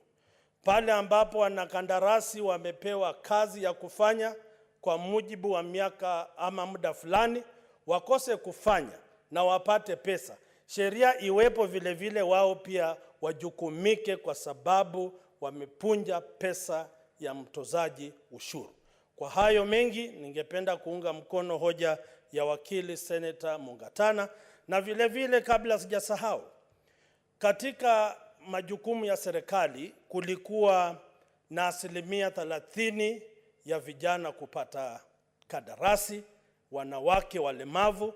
Ukichunguza katika kaunti na hivi katika serikali, hayo yote yamesaulika kwa sababu yale mapendekezo ambayo yako katika vitabu vya serikali ni kama hekaya za bunwasi. Lakini wapo sheria kama hii itapitishwa na tupitishe katika kamati zetu na katika bunge la Senate, wale ambao wanahusika wasipofanya hivyo vile vile watapata adhabu kali, na wawe mfano kwa wengine ambayo hudhani kwamba uongozi ni wa milele. Lazima wajue kwamba uongozi ni kama mapito na ni muhimu kutenda wema na kwenda zetu. Asante sana Mheshimiwa Speaker. Thank you very much, Honorable Senator. I must confess that Kiswahili chako ni sanifu, and I think the House will learn a lot by your contributions on that particular language of Kiswahili. Honorable Senator Mandago. Thank you very much, Mr. Speaker. Mr. Speaker, I rise to support a bill by Senator Mungatana. Mr. Speaker, this bill will cure the inefficiencies and effectiveness that I've witnessed in the resolutions that have been made by the House, Mr. Speaker, and there is no follow-up action from the executive or the concerned officers, Mr. Speaker. Considering the number of government institutions that we have to engage as a House, Mr. Speaker, and considering, Mr. Speaker, for example, the President, the number of ministries, semi-autonomous government agencies that it needs to supervise, Mr. Speaker, I think this bill, Mr. Speaker, will not only help this House to ensure that the resolutions are followed up with action, Mr. Speaker, but it will also help the executive in the execution of their plans, because civil servants, heads of government institutions, will have no place to hide because the law will catch up with them, Mr. Speaker.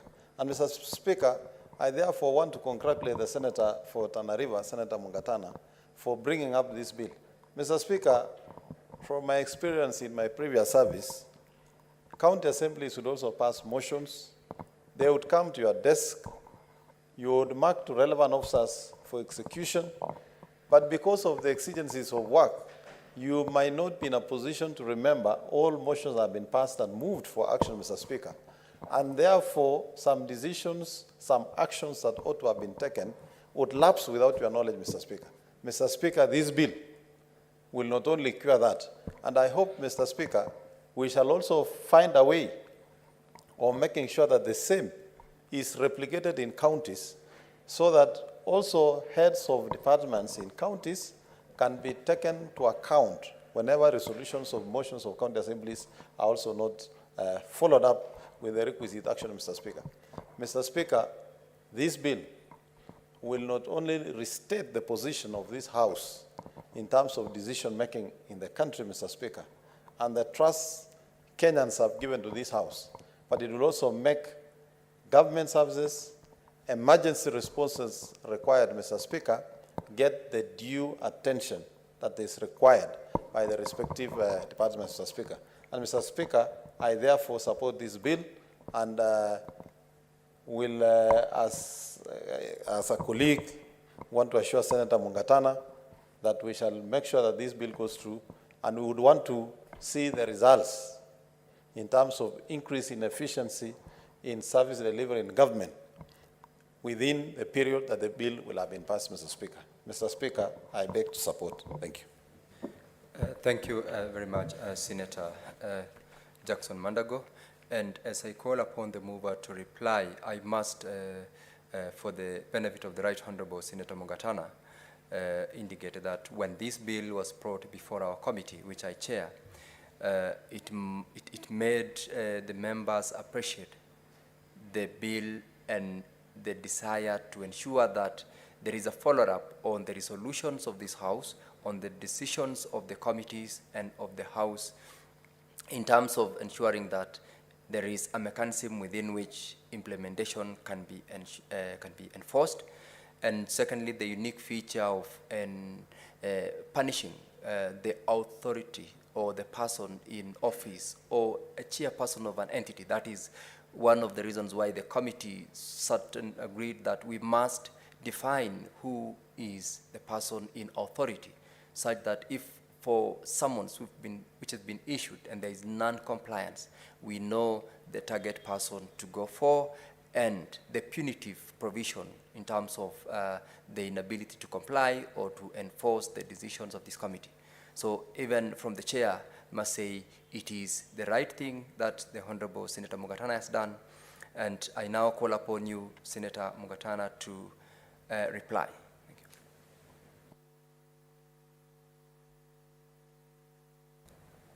Mr. Speaker, I want to thank all my colleagues who have made contributions to this bill. Mr. Speaker, I want to start with you and let you know that before you took the stage, the chair when I was moving this bill for second reading, I did acknowledge the industry and the work that the JLAC did. And I did mention you in name, Mr. Speaker. And I read your report, and I was grateful for the work that you have done. Mr. Speaker, being an old member, I appreciate really the work that other colleagues are putting towards success of legislation. And I did mention that, Mr. Speaker, and I appreciate the comments from the report of legal. And I want to thank you very much, now in person, the JLAC, for the way you handled this matter when it was being processed through your committee. Mr. Speaker, I also want to thank Senator Cherargei for passionately seconding the second reading of this bill. Mr. Speaker, Honorable Cherargei actually gave live examples, and we all remember what happened in Solai Dam.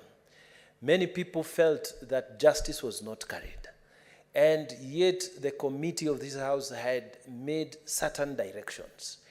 There was previous, before the passing of this bill, no responsible officer, nobody to push, nobody was facing any consequences for not following what the Senate committee had resolved. The Honorable Cherargei, Mr. Speaker, spoke about what they had resolved as Senate on the question of the Talai, which continues to hound us to date. And he says when he goes to his constituency, they are asking him, what happened? He says, we passed, but there is no action as the people had said. With the passing of this bill, Mr. Speaker, this is going to be a thing of the past.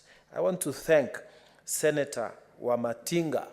When he was contributing, Mr. Speaker, he made it clear that we need a 360-degree reporting mechanism so that when we come here and we debate on issues, we are not debating for the sake of debate. We are not here a house of talk. Mr. Speaker, we are passing resolutions that are going to be binding, and government officers are going to take us seriously. Mr. Speaker, I'm grateful for the Honorable Amatinga's observations and his support. I thank the Honorable Senator Wafula. Mr. Speaker, he stated that in this country, not just Kenya, but in Africa, people have a problem with following rules and regulations. And it is important for us to put consequences. Mr. Speaker, it was not lost to me that this bill, in the second reading, there has been a proposal that we make the consequences of failure to comply with resolutions even more stricter than what we have proposed in this bill. Mr. Speaker, we have proposed 500,000 as a punishment. In the alternative, we have proposed a 6 months jail term for those responsible officers who will not have obeyed the resolutions of this House or given them effect. Mr. Speaker, it has been proposed in this House that we should go as far as 3 years. We should go as far as 3 million. Because they say a cabinet secretary, a CS, if you charge them with, find them guilty and say it is 500,000, it was stated here in the second reading debate that is change, a small change for them, and they may not take it as seriously. Those observations, Mr. Speaker, I will take them, and Mr. Speaker, during the third reading, we shall make appropriate amendments that I believe will have the support of the House. I want to thank the Honorable Senator Mandago. Mr. Speaker, in his contributions, he made a very important contribution on this floor. And he said that in his previous service, people used to bring very important resolutions in the county assembly where he was had a chance to serve as chief executive. And these resolutions, as governor, they are taken to, marked to the relevant departments. And yet those departments do not affect the resolutions of the people, the county assembly members who have been elected to pass a resolution to reflect what the people are saying on the ground. Mr. Speaker, he has said that we find a way in which this bill can also have effect in the county assembly. Mr. Speaker, I am grateful for that suggestion, and Mr. Speaker, we will find a way in the third reading to bring appropriate amendments that if the JLAC committee sees them proper, we shall process them, Mr. Speaker, on third reading to see how we can capture whether we can make it also effective throughout the Republic in all county assemblies, so that the resolutions of those members of the county assembly, Mr. Speaker, can be taken seriously. Because, Mr. Speaker, we have bad experiences. We have governors who don't even really respect our MCS, and when they make resolutions, when they talk the language of the people, these governors, they tend to hide and try to find a way to get away from the resolutions of the county assemblies. Mr. Speaker, we have had resolutions in county assemblies where a county assembly sits down and decides to pass a resolution to remove a county executive committee member. And then that member is supposed to be sacked, but instead, if he was serving in health, he's taken to public service. The governor decides he's not going to sack that member for whatever reason. He removes him or her from the docket that is currently serving and takes them to another place, therefore defeating the purpose for which the county assembly has taken time to express the opinion of the county at the assembly, of the people of that county. So, Mr. Speaker, I'm grateful for this proposal, and we shall surely find a way in which we can bring it in the third stage, the third reading, to see how we will be able to bring that decision, that thought it captured within the law. Mr. Speaker, I wanted to say, as I finish in making my response, that, Mr. Speaker, this is not a small matter. It's going to affect all of us, and I am grateful for what my colleagues have said. And I know some members of the National Assembly are also listening and following into this. I take the comments by the Honorable Senator Cherargei that they should also support, when it comes to their side, concurrence, so that we don't have an issue, because this affects all of us. This is something that needs to be looked as a parliament issue, as an issue that affects all of us, and it is creating space for us as a parliament. Mr. Speaker, it is also not lost to me that the people of Tana River County, Mr. Speaker, they have had a problem. Those who are down at the area of the Delta, those who are down where the river Tana meets the sea. Mr. Speaker, they have had a problem because we have had upstream developments that have continuously reduced the volume that goes down to the river. Mr. Speaker, I brought a motion here, and the House agreed with me because they saw the suffering of the people at the Delta. And Mr. Speaker, that motion is so critical because what has happened is even areas like Matomba area, the river, because of reduced power, it has cut away. It has now turned to go into other areas. And then whole villages, people, 10,000 households, Mr. Speaker, the river has turned away because upstream, the developments have affected the strength and the power. And we pay twice. When it's the dry season, the river moves away. So people have a serious water problem. When it's rainy season, they release the water upstream, and it comes and it destroys us downstream. Mr. Speaker, That motion is so critical to our people.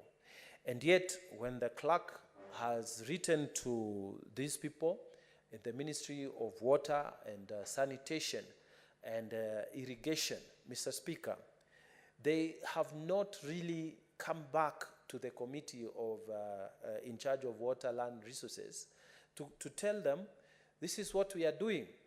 This is what we are doing. We are telling all our officers that no approval of any project shall be done without consultation and doing proper assessment, impact assessment, both social impact assessment, economic assessment, and even environmental assessment, not just in the areas where they're trying to dam or do something like that, but also downstream. What is the social impact, socio-economic impact assessment? And even for those that have taken place, what is the current situation?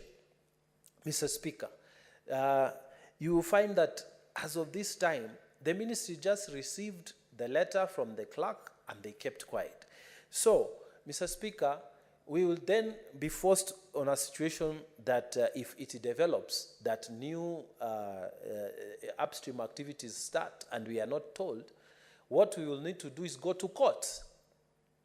Why? Because this law was not in place at the time that we passed that motion. But Mr. Speaker, just like when the Honorable Cherargei was saying, Solai Dam, it was not possible to do anything at that point other than make resolutions. So, Mr. Speaker, with this law, we are saying for prosperity, for posterity, when things like this are passed in this House, responsible officers, we don't just say Ministry of Water, the way the letter has been written, the Ministry of Water, the Department of whatever irrigation, you need to do this and that, but there is no responsible officer being named. In this bill, going forward, all resolutions of this House, Mr. Speaker, there will be a requirement on the clerk now to identify the responsible officer, direct him to do what is required by that motion and the resolution of that House. So, Mr. Speaker, I'm very happy that we have had this general consensus. It's been bipartisan, and those who understand what we are doing today, Mr. Speaker, they will be here, I pray, during the third reading and make their contribution. Mr. Speaker, I beg that the bill be moved to read a second reading. But, Mr. Speaker, I have an application to make that pursuant to Standing Order 66, Sub-Rule 3, I request that you defer the putting of the question to a later date, possibly, Mr. Speaker, on Tuesday, because the resolution of this House is required. For the more than at least something like 2/3 of the delegations are required. So, Mr. Speaker, I would request that you accede to that humble request we are making, and I thank you very much. Thank you, Mr. Speaker. Thank you very much, Senator Mungatana. Indeed, you have made your application, and under Standing Order 66.3, the chair has got the discretion on application by a member to defer division to a future date, and even as I make the determination that the matter affect counties and that voting will be by delegation, we will defer the division until the next sitting of this House, that is in Tuesday, when we shall put the question and we shall take the vote. Next order.